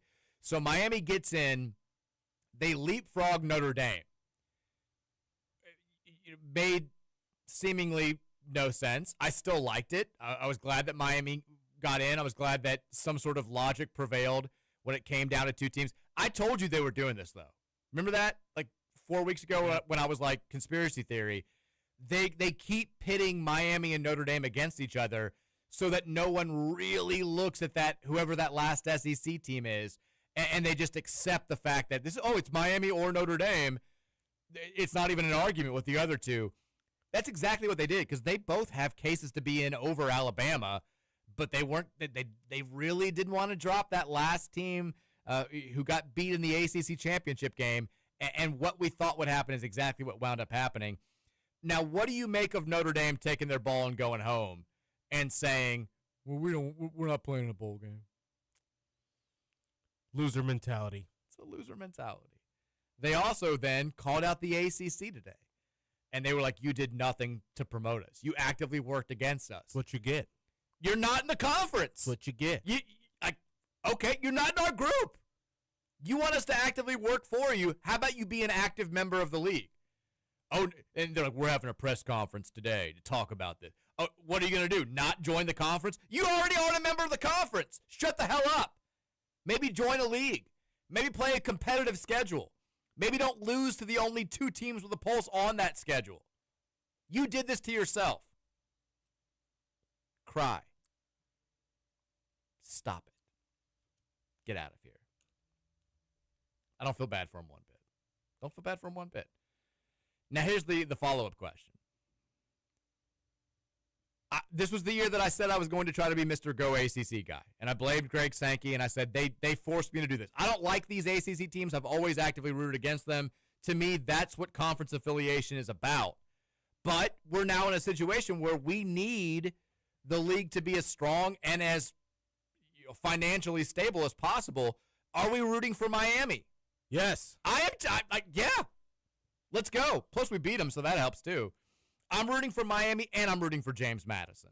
I know people hated JMU when they were here, but imagine if we are the only team to knock off the first team from a non-power conference to win a game in the playoff. I'm good with that. Plus, it's chaos. Give me chaos. That's what I want. A little bit more mad about the what ifs, but 2-0 against playoff teams, Roman. Do we think we got snubbed? I can't believe we're not hosting a playoff game. We should have been in that ACC championship game. We're one of 2 teams with an unbeaten record against the rest of the playoff field that played multiple games again. It's us and Bama. I don't know why we're not the 8 seed, to be honest. Come on. Texture says, 502-414-1450. Hopefully, Jeff Brom studied how Kurt Signetti recruits and develops QBs. Curtis Rourke and Fernando Mendoza possess the playmaking ability, football IQ, and the mental toughness to win big games. 3 skill sets that Moss, Shuck, and Plummer clearly didn't have. I'm not going to put Shuck in that category. I don't think that he cost us. I mean, he scored 45 points against Miami last year. He played, besides the fumble against Notre Dame, he did nothing wrong in that game. He had a terrible drop by Ja'Cory Brooks that became an interception. I'm not going to say he wasn't mentally tough because he wasn't running. Yeah, he was awfully good. And he's kind of proven it. Taking hits and throwing in the pocket. Which, by the way, I had this on my list for later to bring up. But Shuck him. Your boy's kind of balling out right now for the Saints. He looked awfully. I mean, big time upset win on the road against Tampa Bay. Runs for 2 touchdowns. Plays within himself. Throwing the ball. He's clearly the best out of the rookie quarterbacks according to the advanced statistics. He is looking like maybe a guy that they're going to have to build around moving forward. Yeah. Going to force their hand, I think. And I like it. I mean, you're a Saints guy. Are you comfortable with him being the guy and them not drafting a quarterback early in the draft for next season? Yes. Early, yes. Now, if you go get a little young gun with a cannon to bring in and make that your official backup instead of Rattler, wouldn't be mad at that. Let's get Rattler out of the league. Doesn't belong there. At least I'm finally seeing Saints fans who are saying, these are throws that Spencer Rattler couldn't make. Yes. These are things that Rattler wouldn't do for us. I said you were right. There's things he can do that Rattler can't. Rattler's going through his progressions faster. Yeah, he's more prepared to go against the defensive line due to his first 9 games of experience that he had that Shuck wasn't able to get, obviously having to play behind him for a few of those as well. So he's ready. He's proven it. Everybody's coming around. Now everyone's like, oh, how are we so wrong about Tyler Shuck?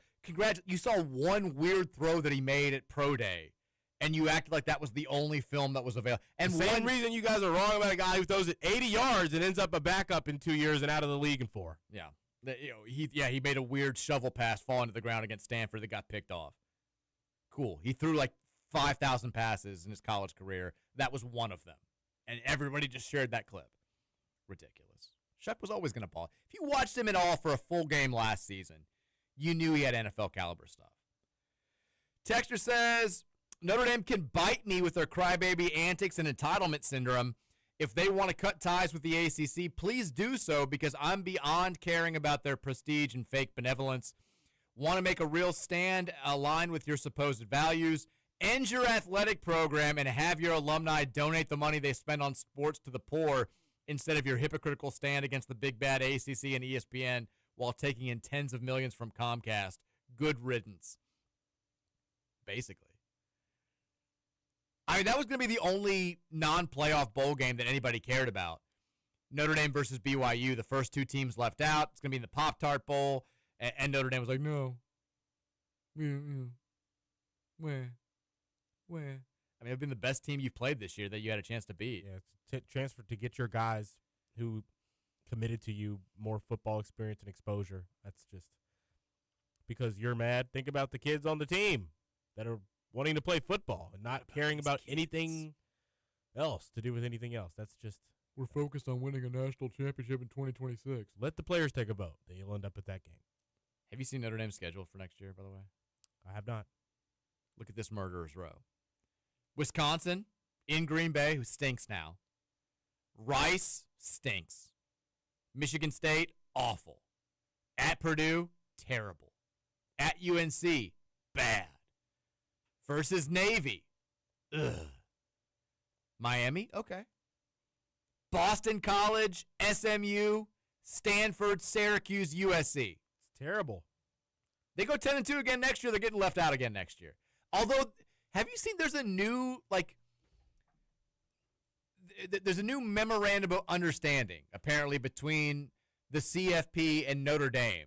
I have no idea why this got negotiated or why this is even a thing that says if they're ranked in the top 12 starting next year, they automatically make the playoff. What? Yes. This is from Ross Dellinger yesterday. A newsy wrinkle. As part of a MOU signed last spring, Notre Dame is assured of a CFP berth if it is ranked in the top 12 starting next year. So if this exact same situation that unfolded on Saturday unfolded next season, Miami, even though they were ranked ahead of Notre Dame, would have gotten bumped by the Irish. Tell me how that works. That's ridiculous. That's ridiculous. They're paying under the table. What's the justification for creating that for Notre Dame? They're paying under the table. I mean, they're slipping a little something and winking at them. Why do we have to change the landscape of the sport because they won't join a conference? They're like slipping it in their shirt pocket as they walk past them. And then they also put in this MOU, if the playoff expands to 14 teams, the guarantee shifts to a top 13 ranking. So they're basically trying to say, well, they don't have the opportunity to land a guaranteed spot by winning a conference championship. Whose fault is that? That's the dumbest thing I've ever heard. I guess that technically applies to UConn as well, since UConn's independent. If UConn finishes in the top 12, they're in. That's all this because they got some gold helmets. This is just ridiculous. Why do they get to play by a different set of rules? Because they were really good in 1908? Yeah. They haven't won a national title in your lifetime. They've barely won a national title in my lifetime.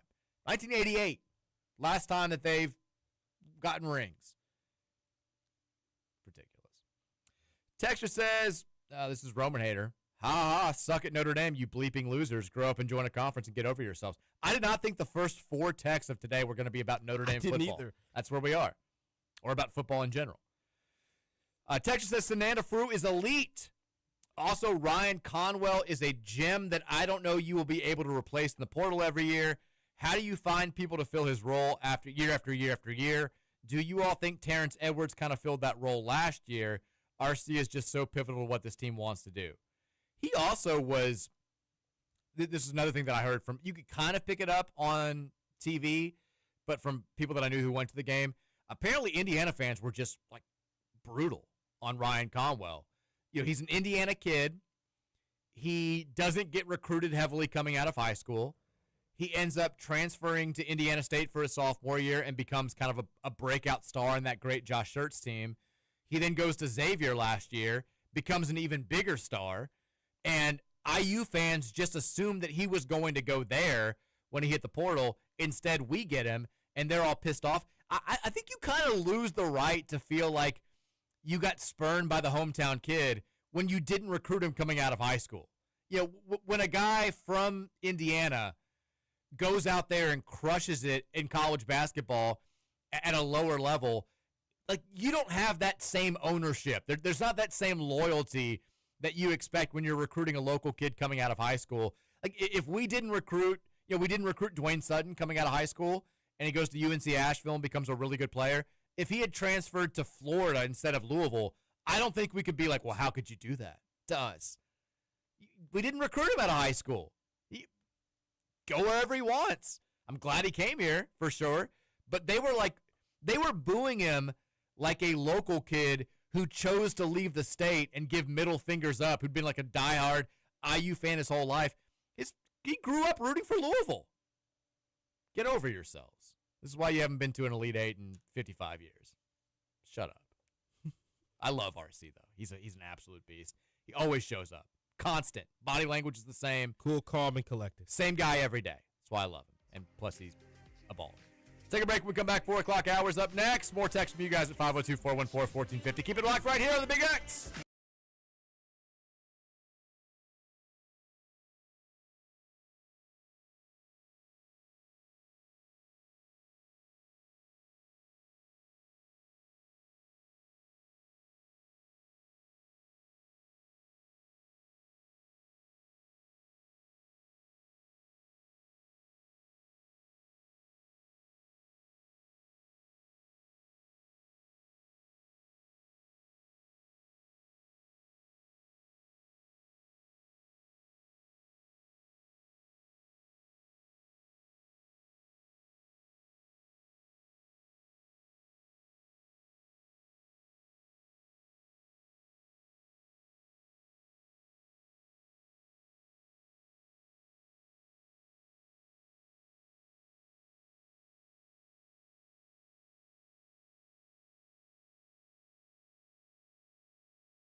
on this Victory Monday. 1450-96.1. It's the Mike Rutherford Show on the Big X. Roman Kelly here as well. Roman, are you ready for a little trivia time to kick off 4 o'clock hour? Always. This is not sports related, though. Are you still ready? Always. So the millennium, I don't know if you've seen this. I don't know if you've heard about this. The millennium officially started on January 1st, 2001. The Willennium officially started on January 1st, 2000. But that's a different thing. So since January 1st, 2001, this millennium, would you care to venture a guess as to which musical act has sold the most concert tickets? So this is over the last almost 25 years now, the first quarter of this century. Coldplay. Hey, Roman. Is that it? Coldplay is the correct answer. Their total tickets sold, 24,805,126. They've done 731 shows since the start of this century. They have sold more tickets than any other musical act in the world. What's number 2? You want to guess? Drake? No. Drake is not on the top 25. Wow. Kind of surprising. He's more like, I think, record sales than like tours. Is it? I don't think you're going to get number 2. The Rolling Stones? No, but that's a very good guess. The Rolling Stones check in at number 12. U2, kind of cut from the same cloth. Wow. Saw them here in Louisville when they were at Cardinal Stadium a few years ago. Great show. They are number 2. Ed Sheeran, number 3. Yeah, he's goated. Dave Matthews Band, number 4. I was surprised she was this low. Taylor Swift is number 5. Props to my wife. She's seen all 5 in concert. I've seen U2, Dave Matthews Band. Have not seen Ed Sheeran, Coldplay, or Taylor Swift. Cool Dad hasn't seen Ed Sheeran or Taylor Swift, but he's seen the other 3? Yeah. The rest of the top 10, in case you were wondering, Bruce Springsteen, number 6. Kenny Chesney, number 7. Metallica is 8. Bon Jovi is 9. And Elton John is number 10. Pink is number 11? That was going to be my guess. Pink? Yeah. Really? Kind of shocking. I'm always shocked that Pink has as devout a fan base as she actually does. Rolling Stones, like you said, were number 12. Beyonce, number 13. Who is Andre Rieu? Andre Rieu. No clue. How do I not know who this person is? He's like the 13th most selling person. Looks like he's a Dutch violinist, conductor, composer, and entertainer who specializes in Viennese salon music and light classics. That's probably why we haven't heard of him. But appears to do a lot of Christmas shows. But he is he's 13th on this list, or 14th on this list. Madonna is 15th. Is there anybody dead on the list? I mean, there are dead members of some bands. Yeah. But no, I mean, the rest of the list, Guns N' Roses, Eagles, Fish, Iron Maiden, Luke Bryan, Roger Waters, Paul McCartney, Toby Keith. Well, Toby Keith's dead now, unfortunately, R.I.P. Billy Joel, and Depeche Mode. I don't think I've seen any of those bottom 15. Fish was just here last year. Yeah, I didn't go. Or this year. They were at Bourbon and Beyond, weren't they? Yeah, didn't go. I've seen, I think, 5 acts total there. I'll take it. Whatever. 502-414-1450 is the Game Day Men's Health text line. Before we go back to the text line, we should mention this, I guess, seriously. We've not talked about it at all. Louisville's going bowling. We knew this. But as the bowl bids started being handed out to the various ACC teams, I think we kind of started to realize that we're a little bit lower on the totem pole than we would have liked. You're like, oh, that's not, what's left? And then you realize, oh, it's not even one of the official bowl tie-ins. We're getting a wild card bowl game. We are going to the Boca Raton Bowl on December 23rd to play Toledo.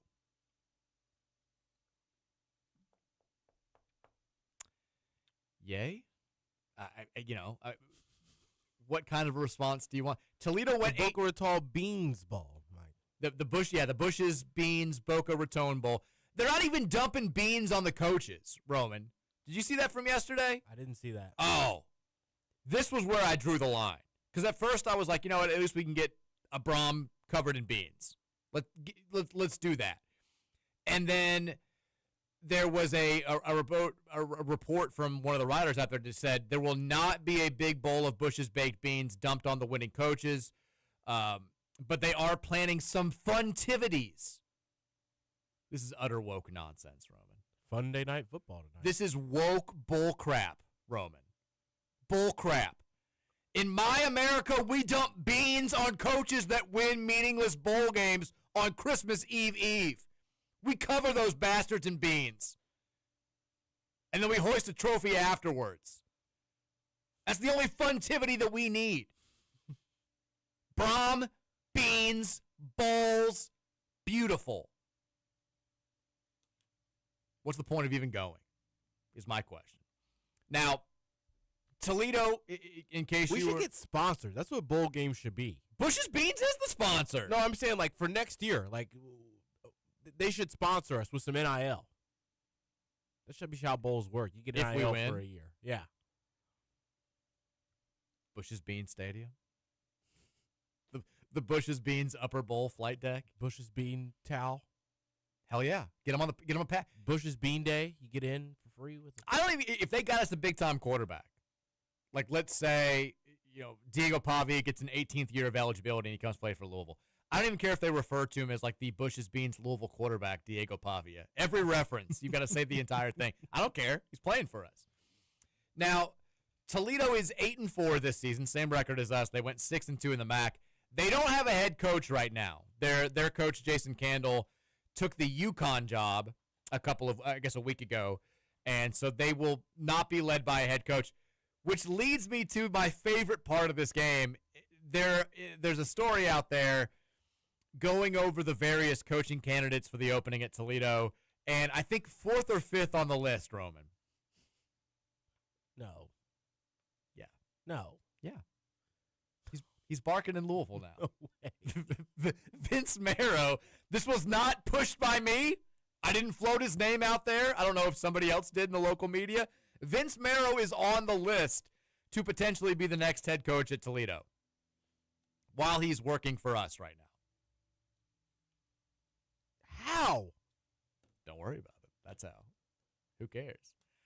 I mean, this is all things being equal. I mean, this is the biggest nothing to gain, a little bit to lose type bowl game that Louisville's ever played in, right? If you go out there and you just hammer Toledo, who, by the way, lost to Kentucky this season.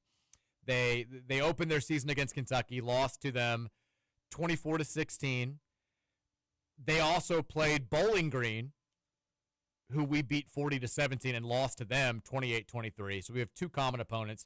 Everything says that we should go out there and stomp these guys, even if we don't have a bunch of starters. If you lose this game to Toledo without a coach, it's a little embarrassing. But this is, my friends will say something too. So what we do every Saturday that Kentucky played this year, we just say Toledo in the chat because they lost. Well, Kentucky beat Toledo. Oh, they did? 24-16, week 1. Oh, well, I have the joke wrong then. I mean, I don't know who you guys thought they lost to. But yeah, they beat Toledo to start the season. We, of course, beat Kentucky to end our season. But this is not a sexy opponent. And I love, like, a lot of people were saying, well, at least it's a great location. Nobody goes to bowl games anymore. If you are, then that matters to you. It matters for the players and it matters for the coaches, and I'm sure the coaches' families. But I'm not going to Boca Raton on Christmas Eve. Cool, it's a great location. It doesn't matter at all to me. All I care about is kind of the date and the opponent. Now, this will be a December 23rd, 2 p.m. kickoff. So we're probably not going to have radio that day, I guess, right? Probably not. But, I mean. So it does get us out of radio, which is nice. But I think we were on that day last year. Yeah, we did a show on the 23rd last year. But we won't. And then we'll have Thursday and Friday. Or we'll have that's a Tuesday. I'm sure we'll be off Wednesday and Thursday for Christmas Eve and Christmas Day. I don't know if we'll do a show on Friday with that being the schedule, but we'll see. But the Boca Raton Bowl, Tuesday, December 3rd. I mean, I can't even get that mad at it. I know a lot of people were saying, yeah, how does Wake Forest get the whatever the bowl game is in Charlotte now, and how does this team get picked about? Like, you go 8-4, you lose 4 conference games, you put yourself in this position, And bowl games are always going to take teams that are closest to them because every bowl game now is just trying to get as many fans in the building as possible or fans in the stadium as possible. The only time that we would, I think, get maybe preference over a team with a similar record is the Music City Bowl, just because we are so close to Nashville and, didn't go this year. So it's just, it is what it is. I don't know what else to say about it. It's not exactly going to move the needle for the fan base. Like, that's not going to snap the fan base out of basketball mode to get ready for Toledo in the Boca Raton Bowl. But it's one last chance to watch Cardinal football in 2025. I'm excited to see some guys that we haven't seen a lot of play in this game. I think that we're going to, look, it doesn't count towards red shirts. So Mason Mims plays? Probably not. I don't think we're going to go that far. I think we'll start hearing about opt-outs soon. As of right, all Jeff Brom said yesterday when he had his press conference was everyone's eligible. There's nobody, every now and then you get first semester grades come out and somebody's ineligible to participate in the bowl game. That has not happened. So if guys don't want to play in this game, that'll be on them. I'm sure we'll hear it at some point, but as of right now, we're good to go. Also, congratulations, Colin Lacey got invited to the Senior Bowl. Love Colin. Gave us a lot.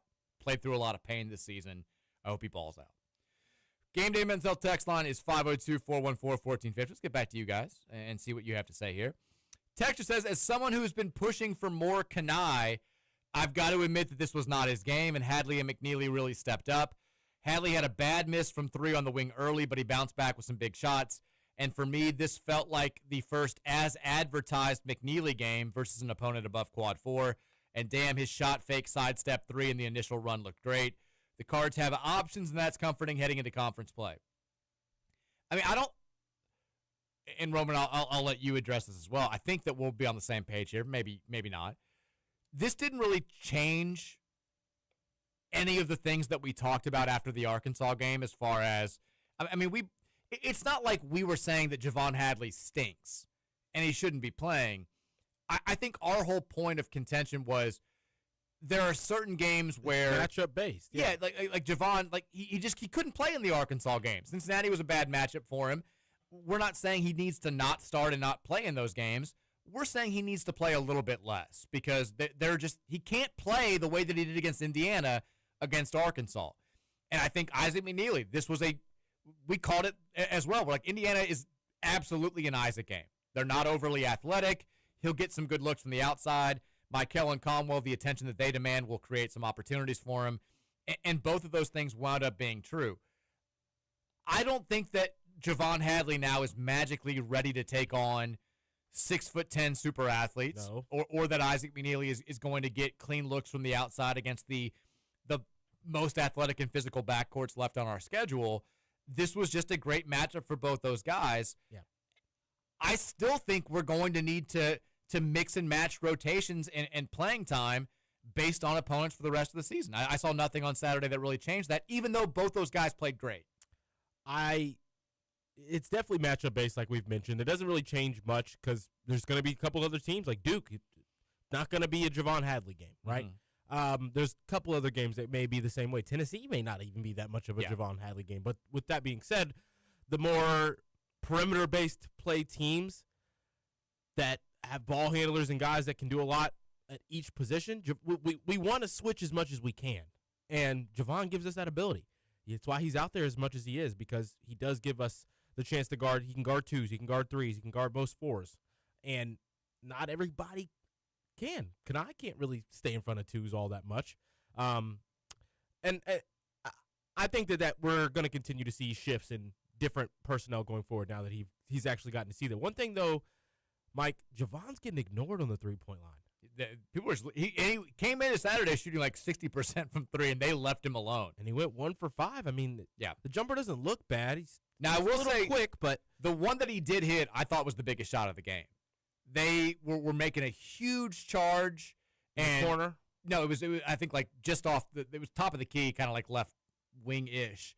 And they were making a big run. It was the first time that their crowd really got into it because they were down 16-0, and he drilled it to put us back up 11. I think they got it down to 8. Oh, yeah, okay, I remember. And that was I thought that was the biggest shot of the game. He had a big one. And then I thought Kobe Rogers hit a big three early right on. wing. Yeah, that got them kind of settled down as well. But yeah, Kobe was a microwave. Kobe was great in this game.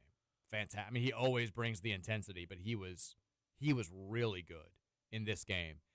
There was a point where some of my friends were like, "Get Kobe back in, sit Michael at a certain point," because you're just giving us more defensively and wasn't hurting us on offense. I mean, hell, he didn't miss a shot. Hit both of his threes. One of them was contested. One of them he was wide open. I thought Kobe Rogers was great. I also don't think I realized. I mean, Michael played the least minutes out of the starters. Dude, Kobe explodes too. Like he is faster than I knew. People talked about him being an underrated athlete. There were a couple times on those fast breaks. He's almost too fast for his own good. He's a little bit of like the kid from Mighty Ducks who didn't know how to stop. He flies and he ends up on the floor like every possession too because of it. It's gonna happen. Yeah, he got a foul call on one of those fast breaks where I was like, maybe got bailed out a little bit there. I don't know where he was going, but I mean he's more athletic than I thought he was at the beginning of the season. He showed that on Saturday. He was really good in that game. Texter says. This is Boxcar Bob. I'm not sure I've witnessed refs try as hard to not give a player a fourth foul as I saw Saturday with those refs in DeVries.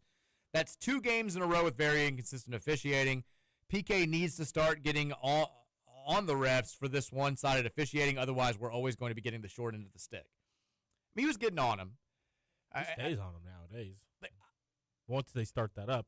I don't think that it was worth getting a technical foul over, though. At that point, we feel like we're getting bad calls. We're still up 11, 12, 13 during that entire time. Bit unnecessary. Yeah, what you don't want to do is you want to let them know that you think that they're doing a bad job. The clock, give them points. Don't give them 2 points. Give them the ball, and then also get their crowd going a little bit and get them back in the game. I thought he handled it as well as he could. The one thing that I would have been absolutely irate over that they didn't contest, DeVries putting the forearm into Michael when he had 3 fouls and getting the call, I would have lost my mind. Because it wasn't just a bang, bang, block charge. It was full-on extension, forearm into the chest and going up, throwing you down on a fast break. That one absolutely drove me crazy. We also, we could not get a foul call on a 3-point attempt. I think we ended up getting one with Conwell, but, Michael got drilled, Conwell got drilled, and if you breathed on DeVries when he was taking a shot, they called the foul. It was very, very inconsistent. Like I said, I think this was the worst whistle we've gotten all season long. We won by 9. It was rough. Texas says the last 21 national champions have been we talked about this as well. Follow up to that. We had the Stallworth fact about losing the first weekend the week before. We've also had the last 19 national champions have been undefeated going into Thanksgiving. So if you use those 3 factors, top 12 in the AP poll in week 6, lost in the first weekend of the tournament the year before, undefeated on Thanksgiving, that leaves us with 2 teams, Roman. Louisville and Iowa State. One of those teams is cutting down the nets. I like it. It's going to be us. Texas Riddler here. The ACC commissioner needs to beat them to the punch and cancel the scheduling agreement with Notre Dame. Go scorched earth on these guys. Pull their membership from basketball if they don't join football. Then let's grow a pair and do something to make this conference better. Kick out the bad teams and add good Big 12 teams and Big East teams. Riddler's an extremist. Riddler is. It's a little extreme here. The problem is Notre Dame still does make us a lot of money in the other sports. And the conference scheduling agreement is mutually beneficial. What I have a problem with is them bitching like they're a full-time member. They're not. You don't get full support of the ACC because you're not a full member of the ACC. Miami is. It's like asking, I love listeners, but if you ask me to choose sides between you guys and my wife, I'm taking my wife. We're married. We're family. I love you guys. It's a different kind of family. You just a little bit more. Yeah, but I've got a lot more to gain with my wife supporting her than I do supporting one of you guys out there. It's not a knock on you. I still love our relationship. We're just not family. If you want to be family, you got to marry me. You guys missed your opportunity. Getting text about your comment there. Say what? Getting text now. 2 texts in about your comment you just made about what Notre Dame's doing. Oh, the B word? Yeah. Sorry. I can get away with one every now and then. Texture says, Hey, snitch you, who's your daddy? Come on, Mike, give us the details on the rumors you know from how IU ruined us when they got jealous over Kenny Johnson. It's been almost a decade. I think I kind of did that on Friday. Unblock me, Kenny. Let's have a conversation about it. Let's talk about it. Texas says, in the 45 years that I've been watching basketball, that was the worst officiated game I've ever seen. Both DeVries and that 70s porno star Indiana had it guard should have been fouled out by the opening minutes of the second half. At the least, video of that should be sent to the NCAA, and those clowns should be investigated for gambling and barred from calling another game. I thought it was bad. I'm not going to say it was the worst game I've ever seen in 45 years. But I think it was definitely bad. Was the worst game you've ever seen? No. It wasn't that bad. It was bad. Definitely bad. Texas CFB here. What's up, CFB? I have to say, as someone who has grown up watching LeBron his whole life, I can definitely detect when there's preferential treatment from the Zebras. And holy crap, what would DeVries have had to do to get his fourth foul? Stab a guy. I'm not even talking about the Michael injustice or when they took a foul away from him on a three-point shooter and gave it to somebody else. That was crazy. I genuinely thought he already had four at that point because I didn't realize that they didn't give him the foul on the Frew and one. Frew had him down low, and he's just hacking his arms over and over and no call at all. I think that play was the one that bounced right to Javon, and he laid it in. And so, I was furious because I saw what you saw. He was just drilling his arms, but then I kind of stopped getting mad because the ball went right to Hadley for a two, and we went back up by 14. But it was definitely infuriating. Also, I can't wait to watch UK deal with that Benson Boone-looking dweeb this weekend. BBN might explode after he gets his third offensive foul called against UK by flopping right into their bigs. Well, I won't say that word now. But screw Indiana, they're the worst. We had a lot of bad vibes with Indiana just from this one game. Yeah, we did. A lot of beef. I mean, it's a rivalry. They also, every single time they showed one of their fans on TV, like they just L's down. Just furious L's down. Just L's downing their face off. They were all about it. It's like they just were waiting for an excuse. We've now beaten them 7 of the last 9 times we've played, though. So congrats on your one win since 2002. Suck it. Texas says, it was against Kenny Payne. Texas proud of the Cards and everything first off, but I can't stop enjoying that Kentucky got booed out of Nashville at halftime. I don't care what happens the rest of the year for them. It was such a great moment. It should be cherished. It's all falling apart. It's all, at least they got Will Stein. Football school now. Everybody wants to play with Will Stein. Oh, there's a whole TikTok about these. Oh, there was the play. I think it's Wilkerson who drives. And he just like kind of like runs into Ryan Conwell and then bobbles the ball and like walks 7 steps and then just collects himself and shoots a mid-range jumper and makes it. That was a bad one. That was tough. There was also I didn't notice it live, but early on in the game there was a play where Conwell's on the fast break and Connor Enright like slide tackles him like it's a soccer game. Have you seen that clip going around? No. It's terrible. Like he full on like jumps and like kicks his legs out and does like a slide into second base and takes Conwell out. And Conwell looks around like, you guys going to do anything about this? What the hell was that? And then also I think it was Lamar Wilkerson or maybe it's Connerway was trying to take a charge on a fast break and like stuck his leg all the way out and tripped Conwell again. There was some shady stuff going on. At least they didn't fall for those. Texas says, I disagree with everybody hating this bowl matchup. With all the players that opt out and how little bowl games matter in modern college football, I want a game in warm weather where we know we can belt to ass the other team. It's the last game of the year. All I care about is watching us get another win. Okay, but what if we don't? There's no shame in losing to, if we lost to Washington last year. Nobody cares about that. But people see that you lose your bowl game to Toledo without a head coach. It's kind of embarrassing. I get your point. It doesn't really matter. People will forget about that game the next day when it's Christmas Eve. But it'd be just kind of a sour way to end the season. Excuse me. Texter, hey, Tom, hey, Mike. First-time texter, long-time listener. No, you're not. You have many texts. Looking back at it, if you had told this fan base that we wouldn't make the playoffs but JMU would, I think we would have looked at that win much differently. I think we all knew what we should have known because we were talking about it. we all knew that James Madison was good. It was a potential factor. We referred to them that entire week as a playoff contender for the Group of 5 bid. I think it's important to remember they only got in because the fluke of all flukes happened and a 5-loss team won the ACC. If Virginia wins, James Madison doesn't go to the playoffs, or if somebody else makes the ACC championship game, James Madison doesn't go to the playoffs. So, yeah, I mean, we'll see. I think we knew they were good after how well they matched up against us physically in that game. Their quarterback play was so bad, though. I still thought somebody would. I didn't think they would go 11-1. I thought somebody would get them just based on how gross their offense looked against us. But props to them. They got it done.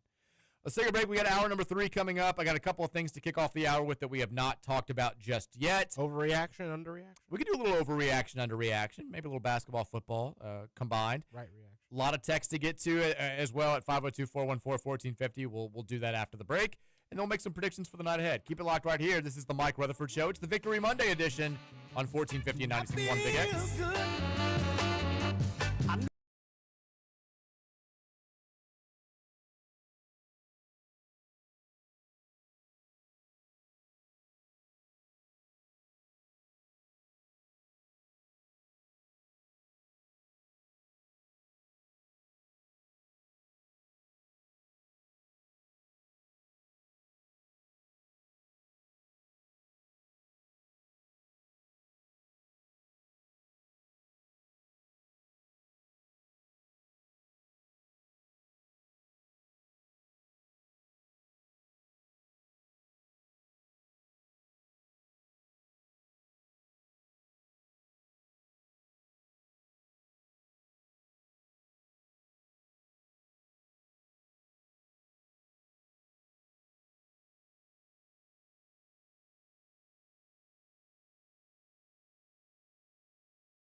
So night,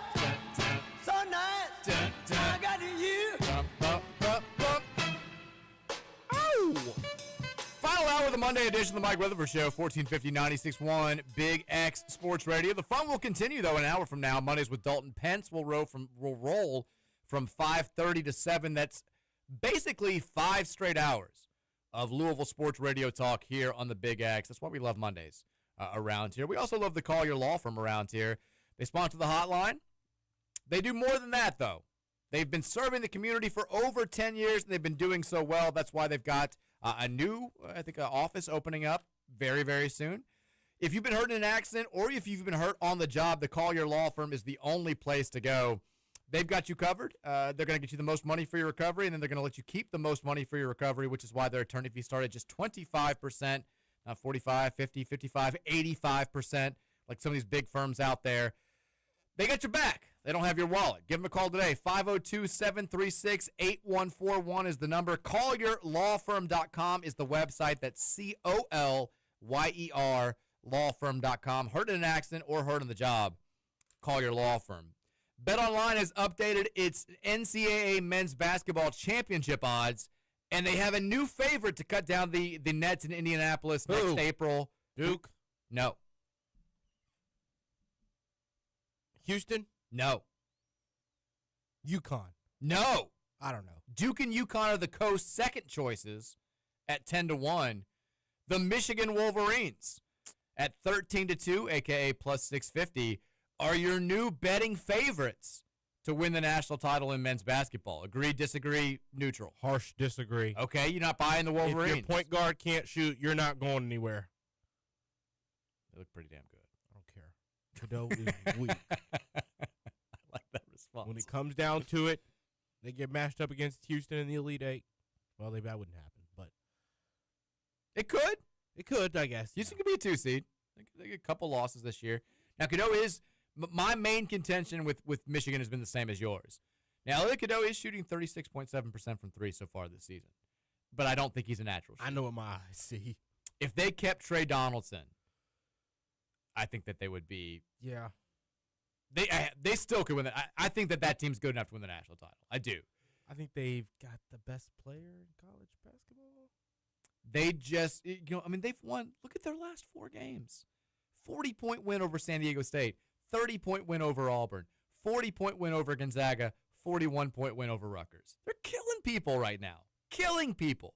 I think maybe that sets the bar a little bit too high for yourselves going into, conference play.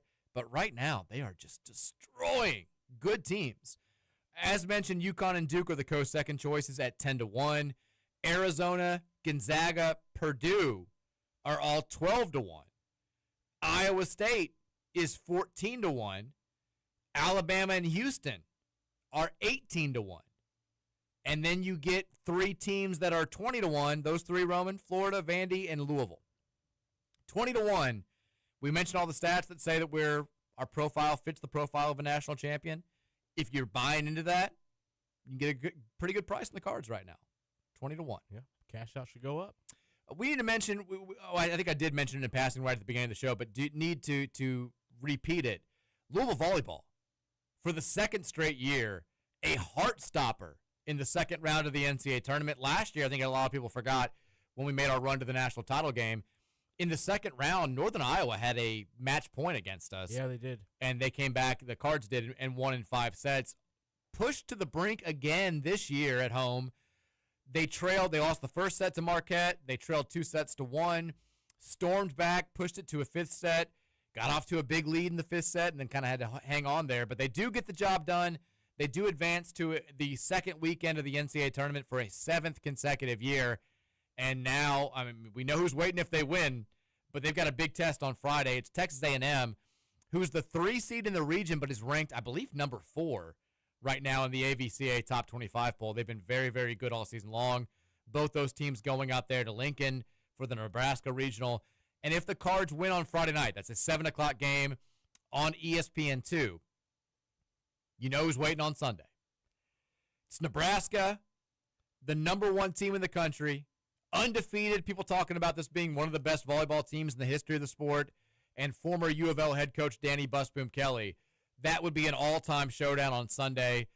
They haven't announced the match time for that or what the TV designation will be. They'll figure that out after the matches on Friday. But Louisville volleyball, looking to make this another memorable December. I don't know if they've got what it takes to take down Nebraska. They've got what it takes. I don't know if anybody does, Roman.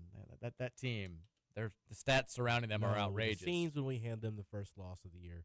It would be, all things considered, it'd be one of the sweetest U of L sports victories of all time, and I don't think that's an overstatement, if we were to knock off our old coach and a team that people are calling one of the best in the history of the sport on their home floor in Lincoln to go back to the Final Four. That would be crazy, and it would be awesome. I think it can happen. I like where your head is. We've got the women's team. We mentioned the men's team dropping to number 11 in the top 25. The women's team, they actually, despite losing to South Carolina, held firm at number 22. They blew out New Hampshire yesterday. Very good performance by them. The Athletic has a new NBA mock draft. Sam Vecini, I think, he's the best when it comes to doing the research on this type of thing. His draft Bible every single year has like 75,000 words. He currently has Michael Brown going number 5 overall to the Sacramento Kings. Here's what he said, the quick paragraph. Not what we want. Yeah, love the pick, don't love the location. He said, Brown's best flashes have been those of a top 5 pick, and it helps that his best game came against Kentucky in front of numerous scouts. Over his last 5 games, the results have been murkier, and he shot just 34% from the field and made only 26% of his threes. Still, Brown's blend of passing and shooting is seen as elite among the draft class, and his name comes up most often as the number 5 player, but behind what seems to be a consensus top 4.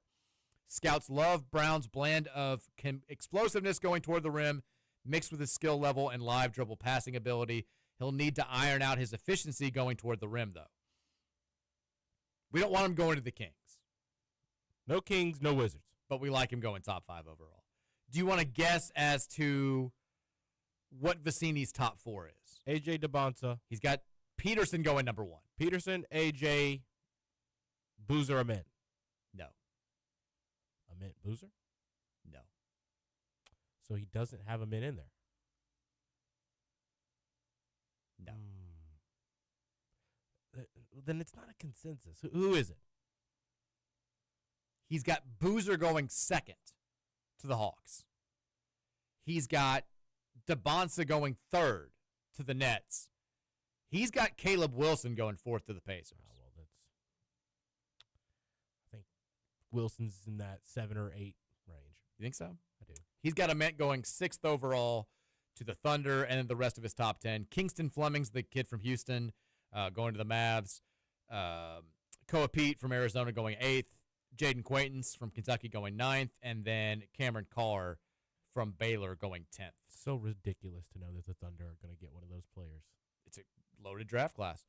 In case you were wondering, too, if you want to dive a little bit deeper, he's got Ryan Conwell going 32nd overall in this draft. He's got him being the 2nd player taken in the 2nd round, going to the Boston Celtics. I mean, Ryan's definitely got the ability to go make something happen in the G League if he gets to the right situation.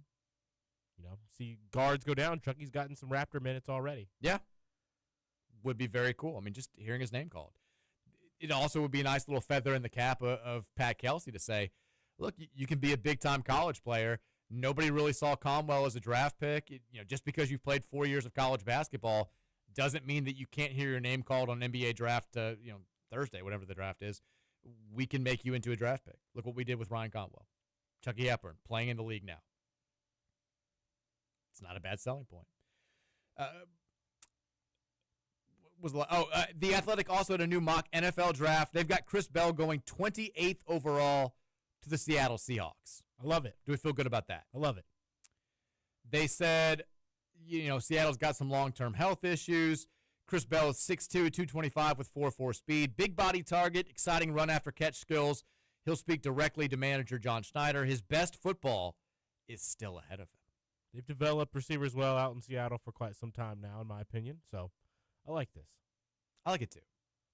Hope he can get back right fully before the draft. Congratulations to our guy Briggs Cherry, the future U of L quarterback. They won a state title in Tennessee. The Baylor school came from behind to pull off a 28-24 win in the TSAA Division II 3A state championship. He's a winner. We also want to say our congratulations. I think we congratulated KCD during the show on Friday, but congratulations as well to Christian Academy in Trinity, bringing state titles back to the city of Louisville. 3 of the 6 Kentucky State champions were from the city of Louisville.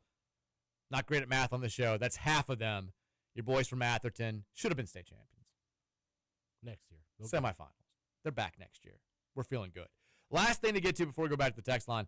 Via Eric Crawford, the Nielsen TV ratings for Saturday. This is so Louisville. So you've got Louisville, Indiana basketball, Saturday afternoon, not prime time. Drew an average of nearly 100,000 viewers in the Louisville market. It peaked at 114K. It had a 42 share, which means out of 100 audiences, 42 of them are going to be watching the Louisville game in the city of Louisville. It peaked at 48 on CBS. You've got the Big Ten championship game, which has millions and millions of people in the city of Louisville, which also has a lot of people watching because you've got UK fans that weren't interested in the Louisville game, maybe some IU fans checking out, maybe some Ohio State football fans. Drew 108K viewers, which peaked at 113K and a 38 share. So you had higher ratings for the Louisville, Indiana basketball game than the IU OSU 1v2 Big Ten championship game. Only in Louisville, Roman. Only in Louisville. Can you get that? Just means more. We enjoy basketball. In 49 states, it's just college basketball IU. Here, it's life. Up there, it's trying to make the NCAA tournament and lose in the second round. Suck it, once again. 502-414-1450 is the Game Day Men's Health text line. Texter says, is there any way to find a full replay of the game from Saturday with it being on CBS? I'm having trouble finding anything. I was at the game, which was a really good atmosphere, but I want to see it on TV as well if possible. I'm sure it's somewhere. If it's not on YouTube, you can probably find it on the CBS streaming app. They've got one. Check it out there. I rewatched it yesterday, just off DVR, and it was one of those weird games where I didn't there was nothing that really stood out to me as oh, I don't remember this, or I was surprised by this. It was kind of is what you remember from watching the game live. Said second text number 5 for IU sucks and so does his hair. Someone on UK this Saturday may say F this season and punch him right in the face. Not sure, though. That would require effort. That's a great text because it's shots at both of our regional rivals. Love it. Man, both those programs are. That's like a loser leaves town match. Texas Kobe Rogers has to be up there with the best backup point guards in the country. Calling him a backup even feels like a disservice because of how good he is on defense, solid shooting, and running the offense as well.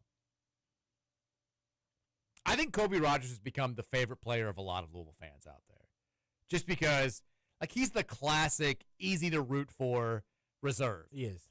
Comes from the Division II level, winning those championships at Nova Southeastern, goes to little old Charleston, comes here with the coach, red shirts last season, and he's just never complains. No, I mean he's also always just has a smile on his face and pure FU energy on the defensive side.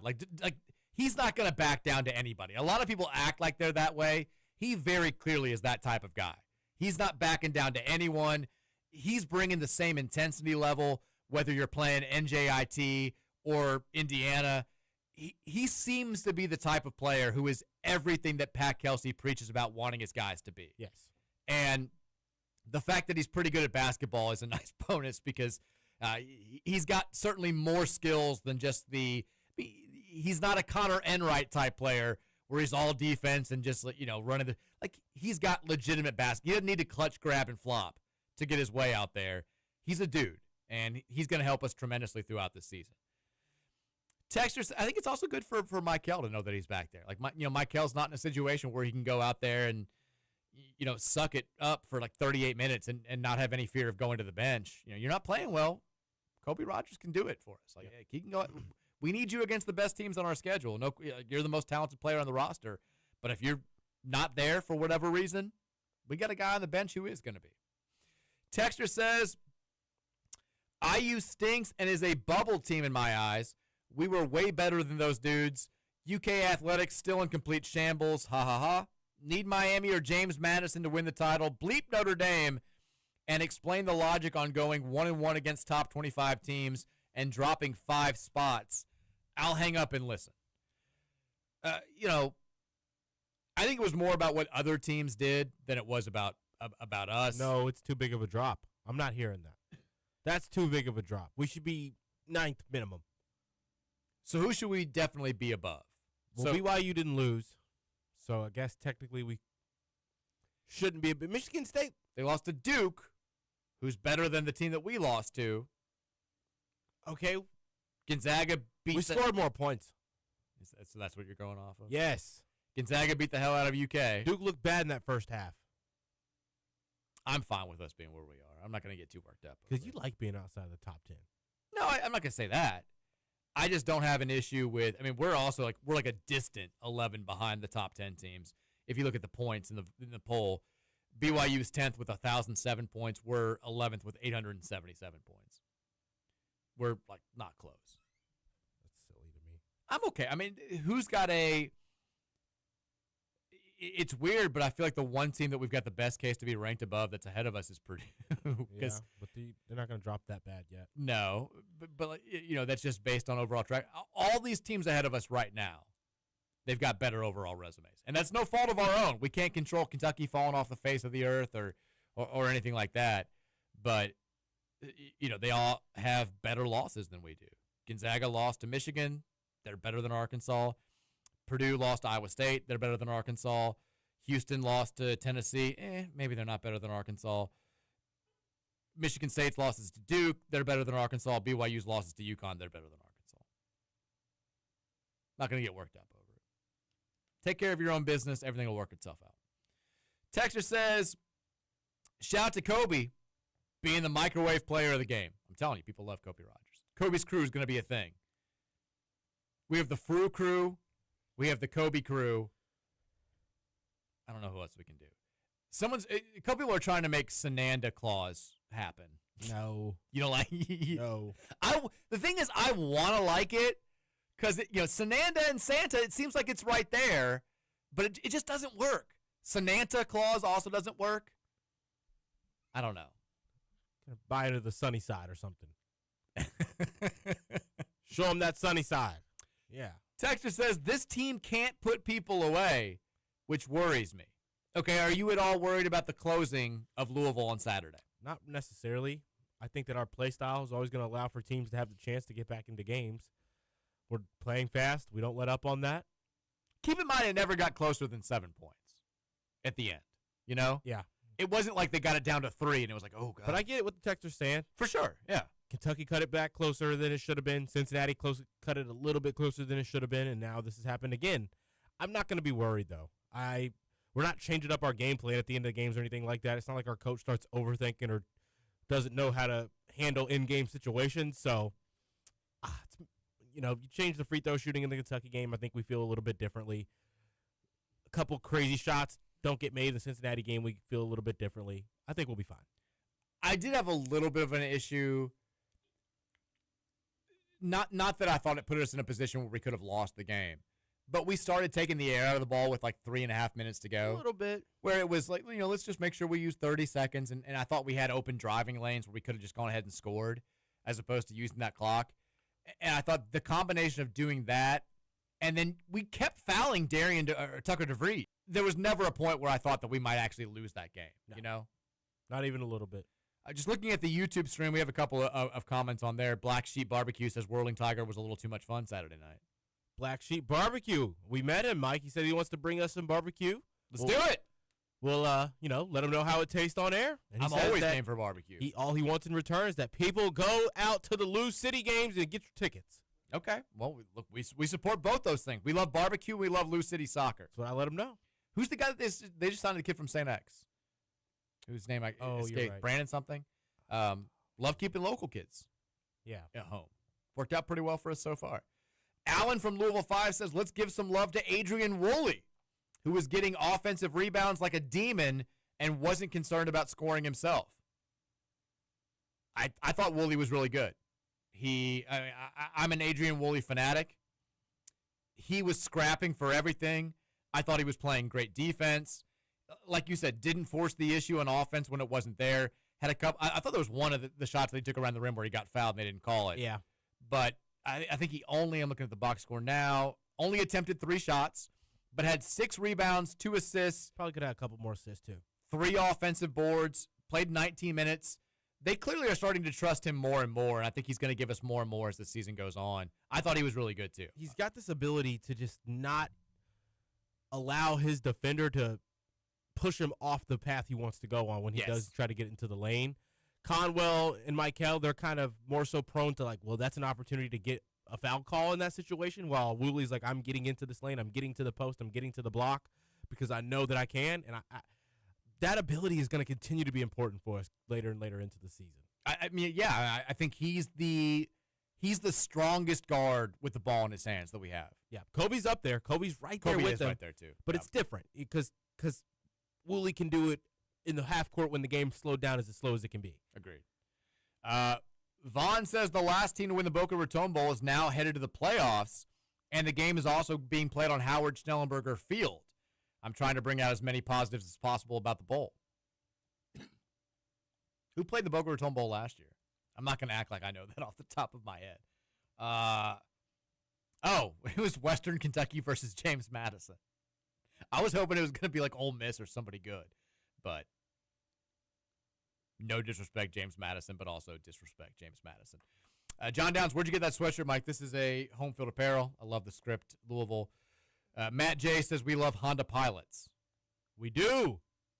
Speak for yourself. Love my Honda Pilot. Running great, Mike. It's all that matters. I've never driven a Honda Pilot.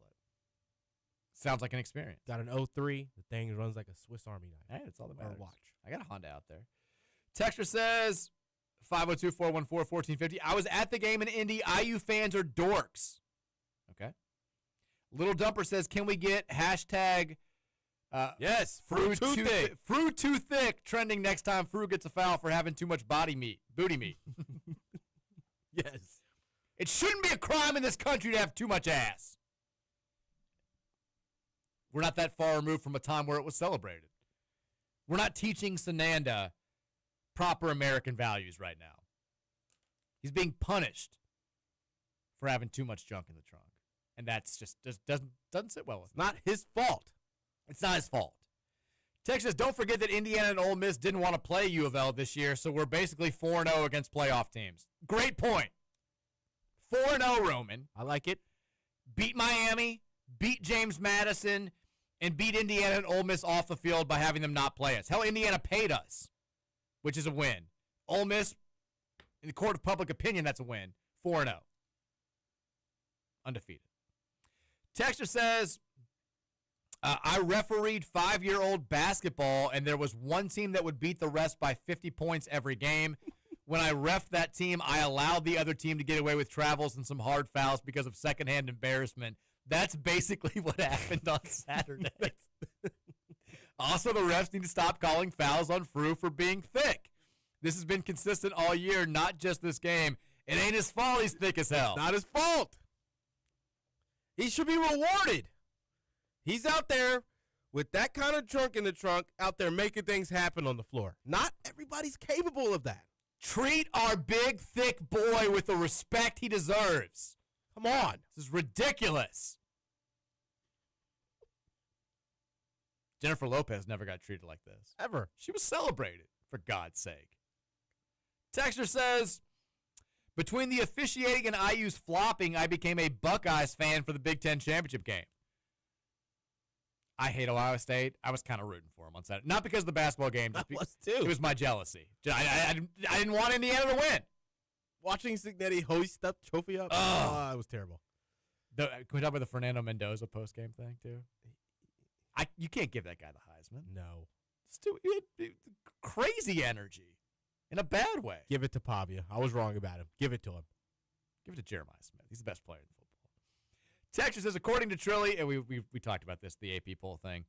Also, maybe it's because I live in Indy and have to deal with them all the time, but being at the game made me realize that IU fans are immediately below UK fans on my list of most hated fan base.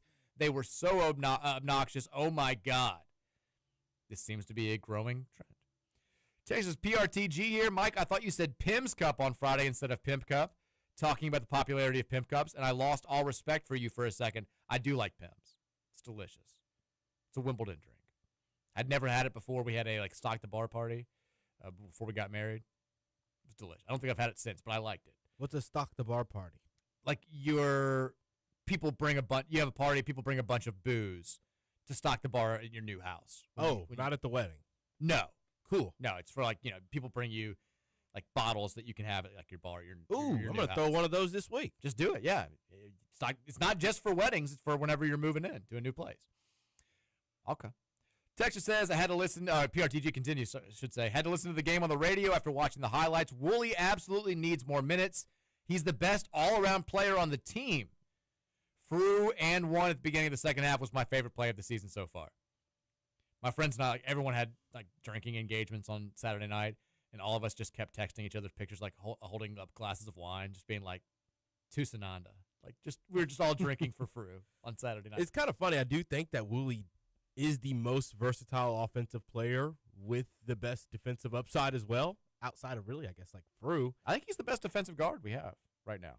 And he could technically do it on offense. Oh. He just hasn't had this experience. He's still out there learning how to play the game at this level. I think Kobe's probably the best defensive guard. He's right behind him, but he's close.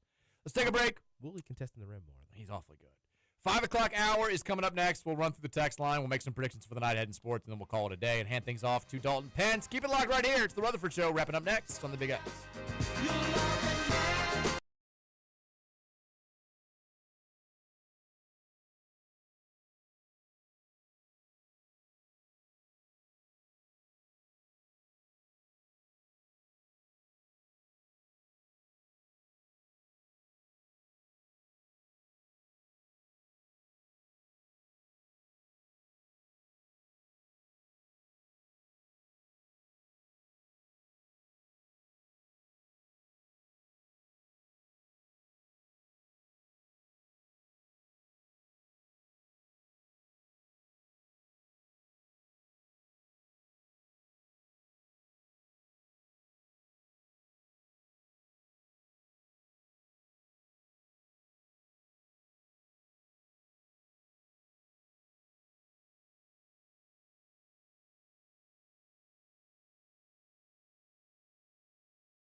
Final segment of the Monday edition of the Mike Rutherford Show, 1450, 96.1 Big X Sports Radio. NFL football tonight, Monday Night Football tonight, is Eagles at Chargers. John is the one thing that I realized that could get him excited about football. So we're getting ready. It's bath time last night. And he just goes, who are you going for in the Monsters, Inc. game tomorrow night? So, they're doing this. Funday Night Football. Funday Night Football. I thought about John when I saw it. Oh, he's so excited about it. They keep showing, you keep seeing the commercials for it every morning when we're watching the shows before school. And it's Mike Wazowski's team versus Sully, James P. Sullivan. I think, so I'm rooting for the Chargers in this game. I want what's best for the Lions, try to get in the playoffs. They're still on the outside looking in. Could use an Eagles loss here. So I'm going for Mike Wazowski's team, which I told him, which made him very excited. He loves Sully, but he's a Mike Wazowski kid. But we're going to have to watch a little bit of the, I don't know if he'll be awake at this time, but I have to DVR the Monsters, Inc. version of the game. He doesn't know what to expect. I think he thinks that it's just like a Monsters, Inc. football game. It's kind of hard to explain that it's the actual players, but it looks like there's no way to explain it to a 4-year-old. But he's locked in. The first time that he's been looking forward to a sporting event in his life. I'll take the win. Let's go. Eagles Chargers tonight, 8:15 on ABC. I think is it on Nickelodeon that they do the Monsters Inc. thing, or I think it's Disney. I think it's Disney. I think it's on Nickelodeon for sure. Okay. Well, you can find it. You guys are big kids out there. You'll figure it out. We got that to look forward to tonight. No real college basketball going on tonight. How's the NBA slate looking this evening, Roman? Not too hot tonight. Oh God, it's bad too. Peacock, Suns, Timberwolves. That's about it. The other two games are bad games. Any games featuring the Pelicans, Kings, Pacers is gross. What's up with the Pacers? They're 5-18. Yeah, they had a lot of injuries on top of Halliburton to start the year off. I didn't realize that was going down. ESPN2 and Disney Channel have the Eagles Chargers Funday Night Football tonight.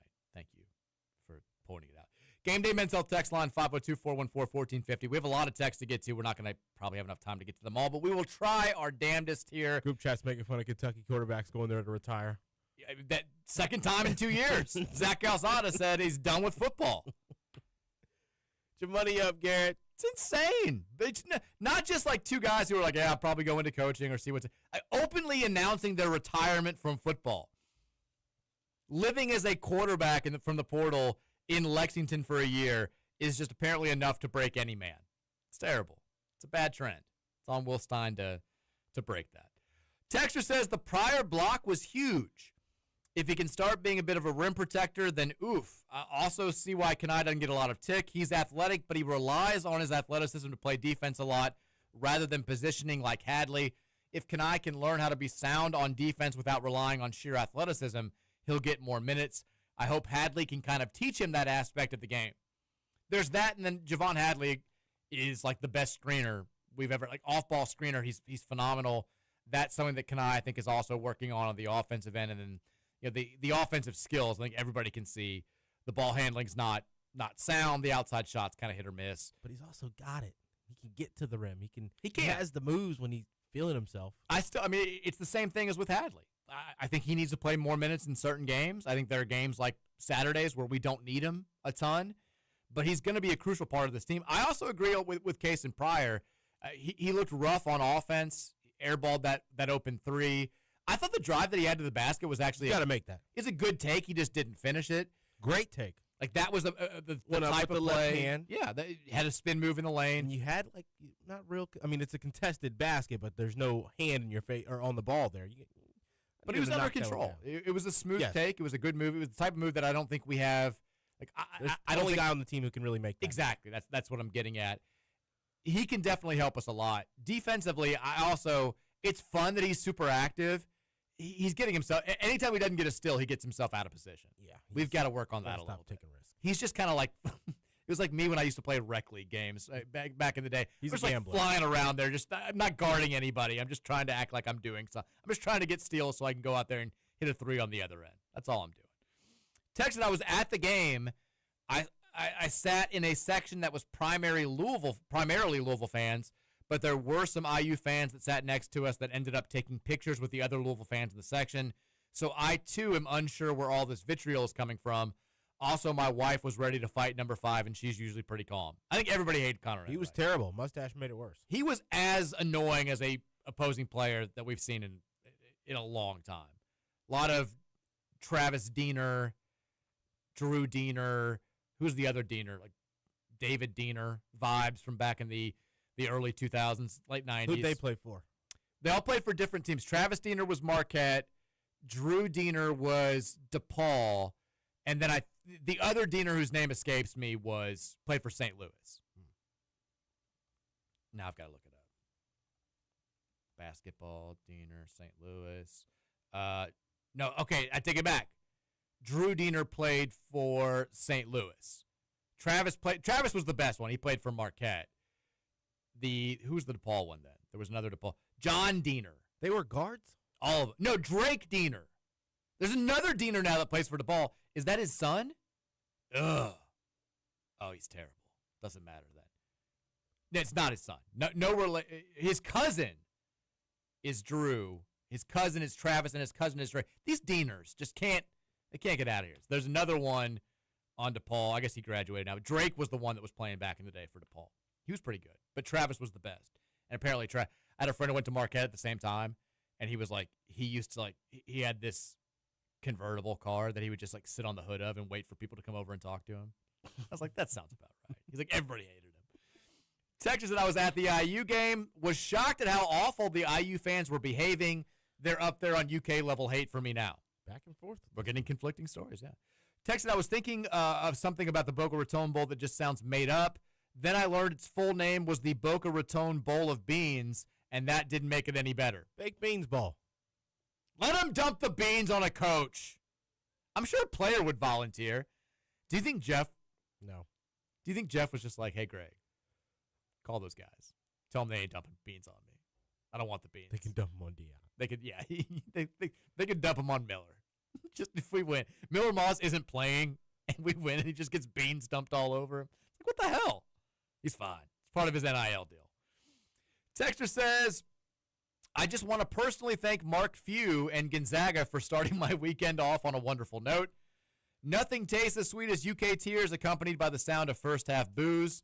My UK friends are already trying to sell their Atlanta tickets for St. John's and can't even make up why they spent what they spent on them. Pope is such a weirdo, and every day makes me more grateful that we got our guy. Pat was freaking out at the refs just like all of us were from home. We're in good hands. See you guys in Boca. Bleep it, I'm going to Boca. Let's go.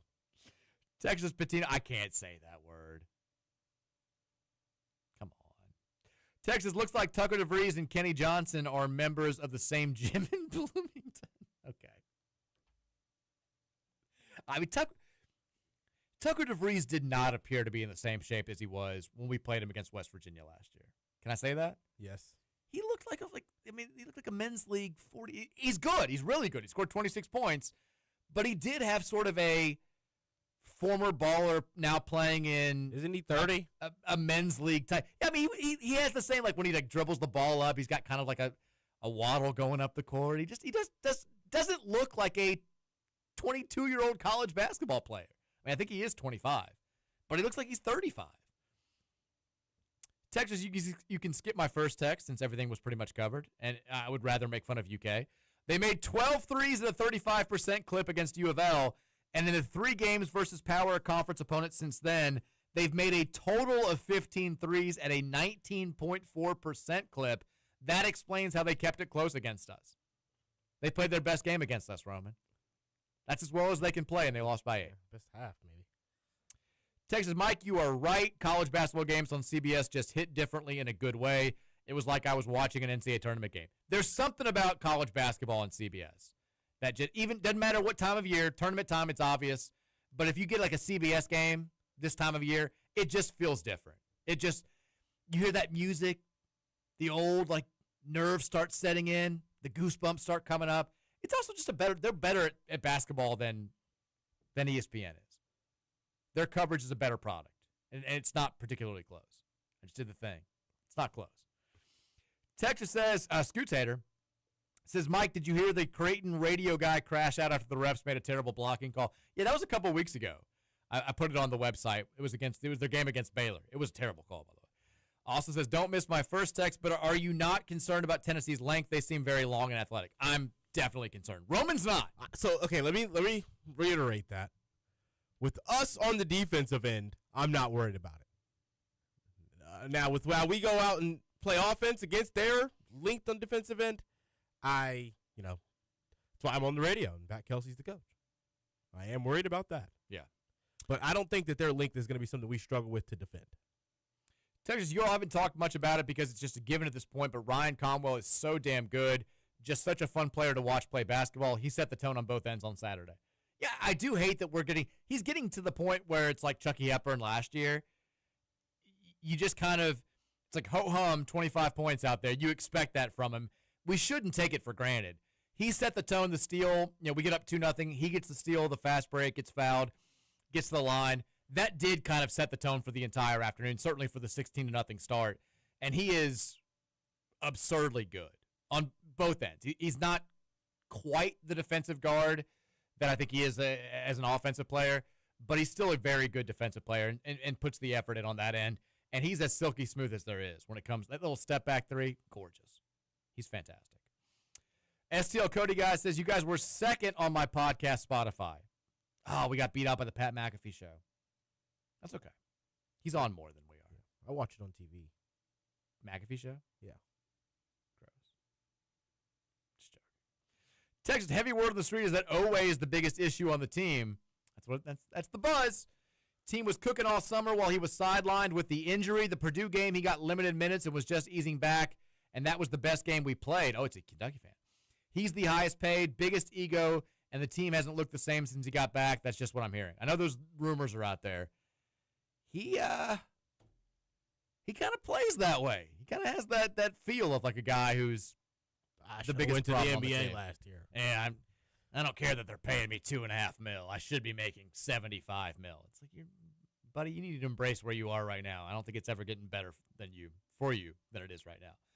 Texas Roman said he hates bowl games, and now he's calling out Notre Dame and saying they're losers for opting out of one. They are. Also, Bloman said Purdue would cover the 6 points versus Iowa State on Friday. I didn't think that. I was a non-believer in Iowa State. They've made me a believer a little bit. They're good. Starting to get over on them a little bit. Texas, the ND Memorandum of Understanding is insane. Just take the top ranked 12 teams and then call it a day. Why do the coddling of Notre Dame, I know I've already gotten upset about this, is absurd. Why do they have to be our big special boys? They haven't won a national title since 1988. They at one point in time, they were special because they had that big deal with NBC, their own personalized TV contract. Guess what? Northwestern football makes more money than you do from their television contract now. Purdue makes more money than you do from their television contract now. There's nothing special about Notre Dame. Why do we treat them like they're so special? They've done nothing in my lifetime to deserve this type of, oh, well, we love you. You are special. You're the smartest. Your helmets are gold and you don't have a conference. And you're so talented. You're so talented. You can do whatever you want to do, except beat good teams in national title or meaningful games. Shut up.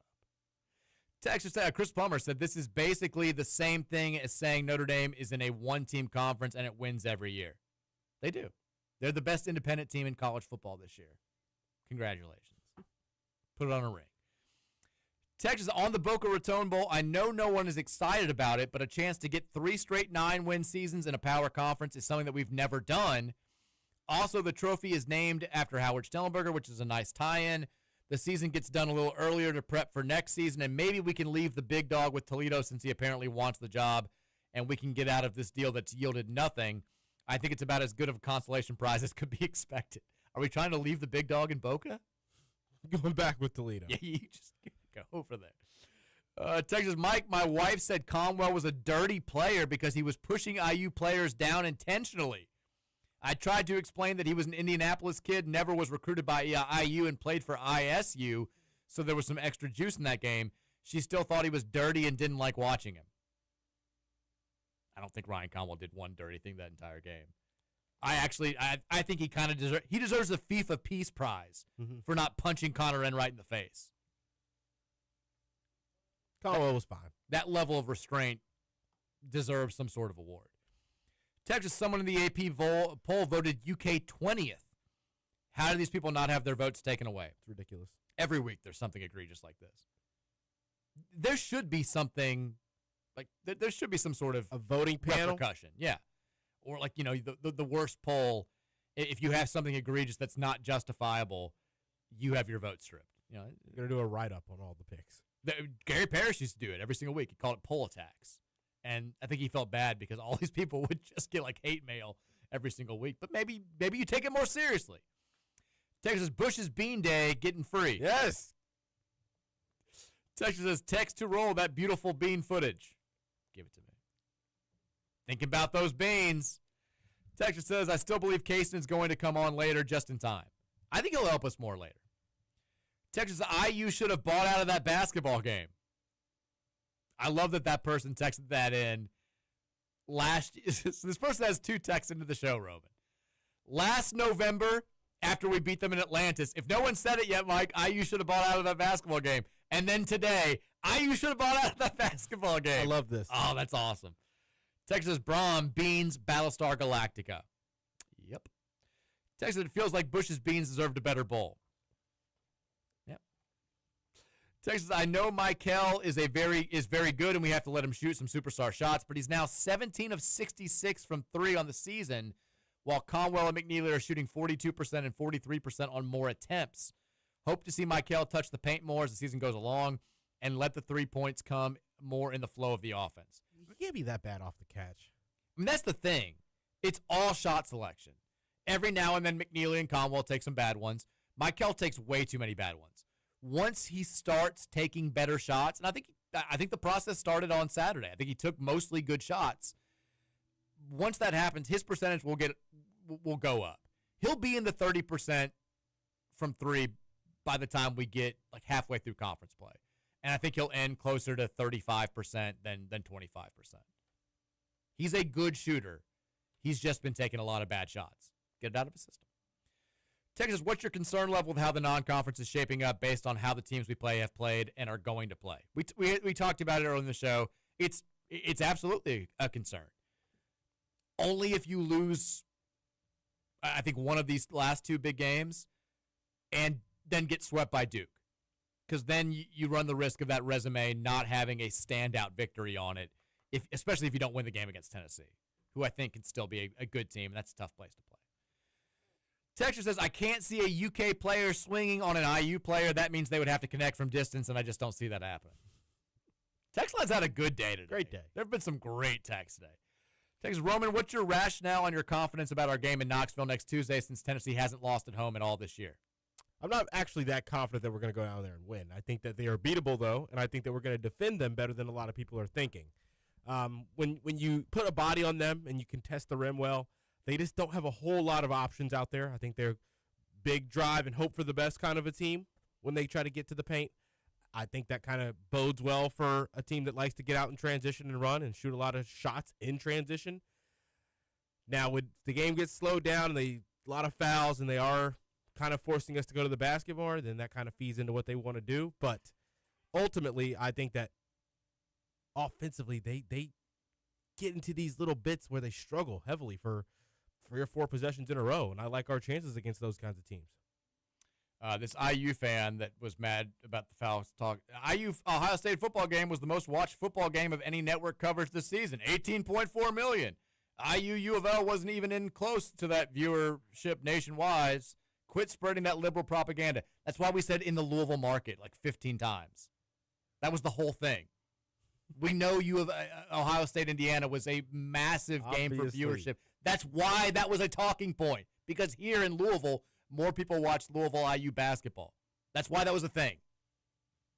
Try to keep up. It's that Indiana education. You go across the bridge, something happens. I apologize to our friend teacher David from across the bridge. Just for some people. Texas, Kentucky's advertisement pitch for incoming quarterbacks is, we'll get you to retirement. Texas, I can't wait to see how Frew is playing come March. He's definitely an X factor. Biggest X factor. Can you call him an X factor, though, if he's starting and playing 30 minutes? He's kind of just like a primary contributor at that point. Well, I mean, him being his average self versus him being maybe one of the best players on the floor some nights can be the difference, I think, in March. I agree with that.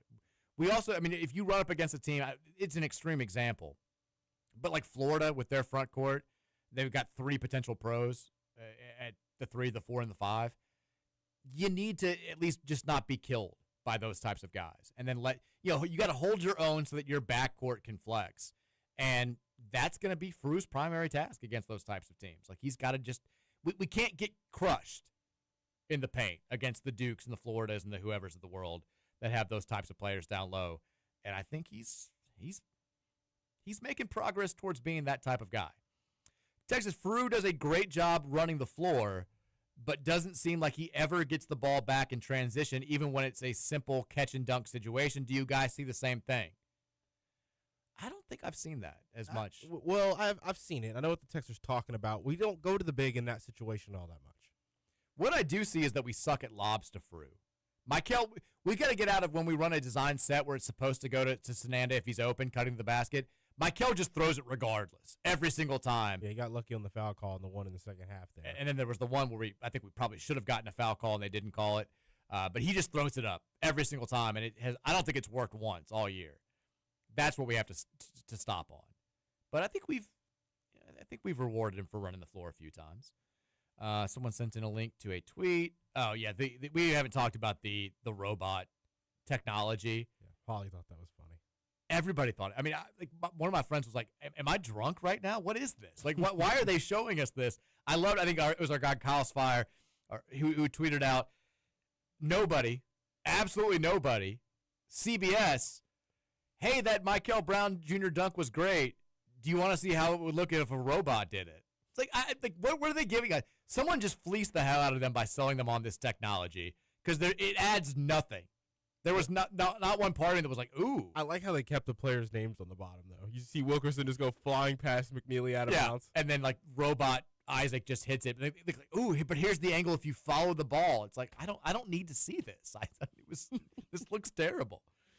Texture says, not sure if you mentioned it already, first-time texture, but Toledo lost to Bowling Green by 5 with the Cards beat by 23. We did say that.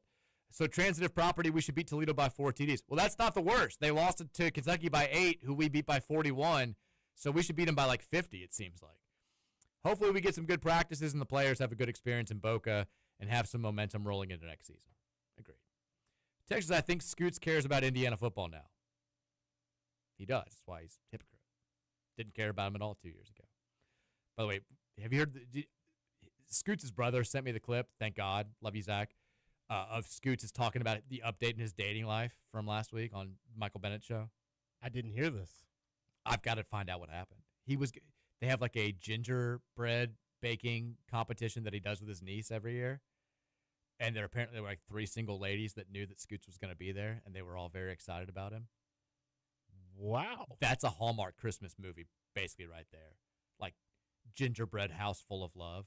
I mean, this is how romance novels start. I need Scoots to find the love of his life at a gingerbread house competition that he wins. Texas says FUK. There it is. That's the latest one we've ever had. Perfect. FUK, F Mark Pope, F Will Stein, F Barnhart, and F the color blue. Perfect way to end the text lines. Contributions to today's show. Tonight, Roman, Eagles at Chargers. Sunday Night Football. Mike Wazowski versus Sully Sullivan. I believe the Eagles are a 2.5 point road favorite. Who gets the job done tonight? I don't know. This is a tough one. Give me the Eagles here. I'm rooting for the Chargers. Matt already took the plus 2.5. I like that bet. I like Keenan Allen's yards tonight. I feel like Justin Herbert's going to throw a thing in crunch time. Sounds about right. I'm pulling for the Chargers as well. I think the Eagles get the job done. I think they start playing better football now. They've been just kind of like, for the last month or so. I think they win tonight. We got Minds with Dalton Pence up next. I'm back tomorrow at 2:30. Go Cards. Go Cards. Electrical, plumbing, and refrigeration.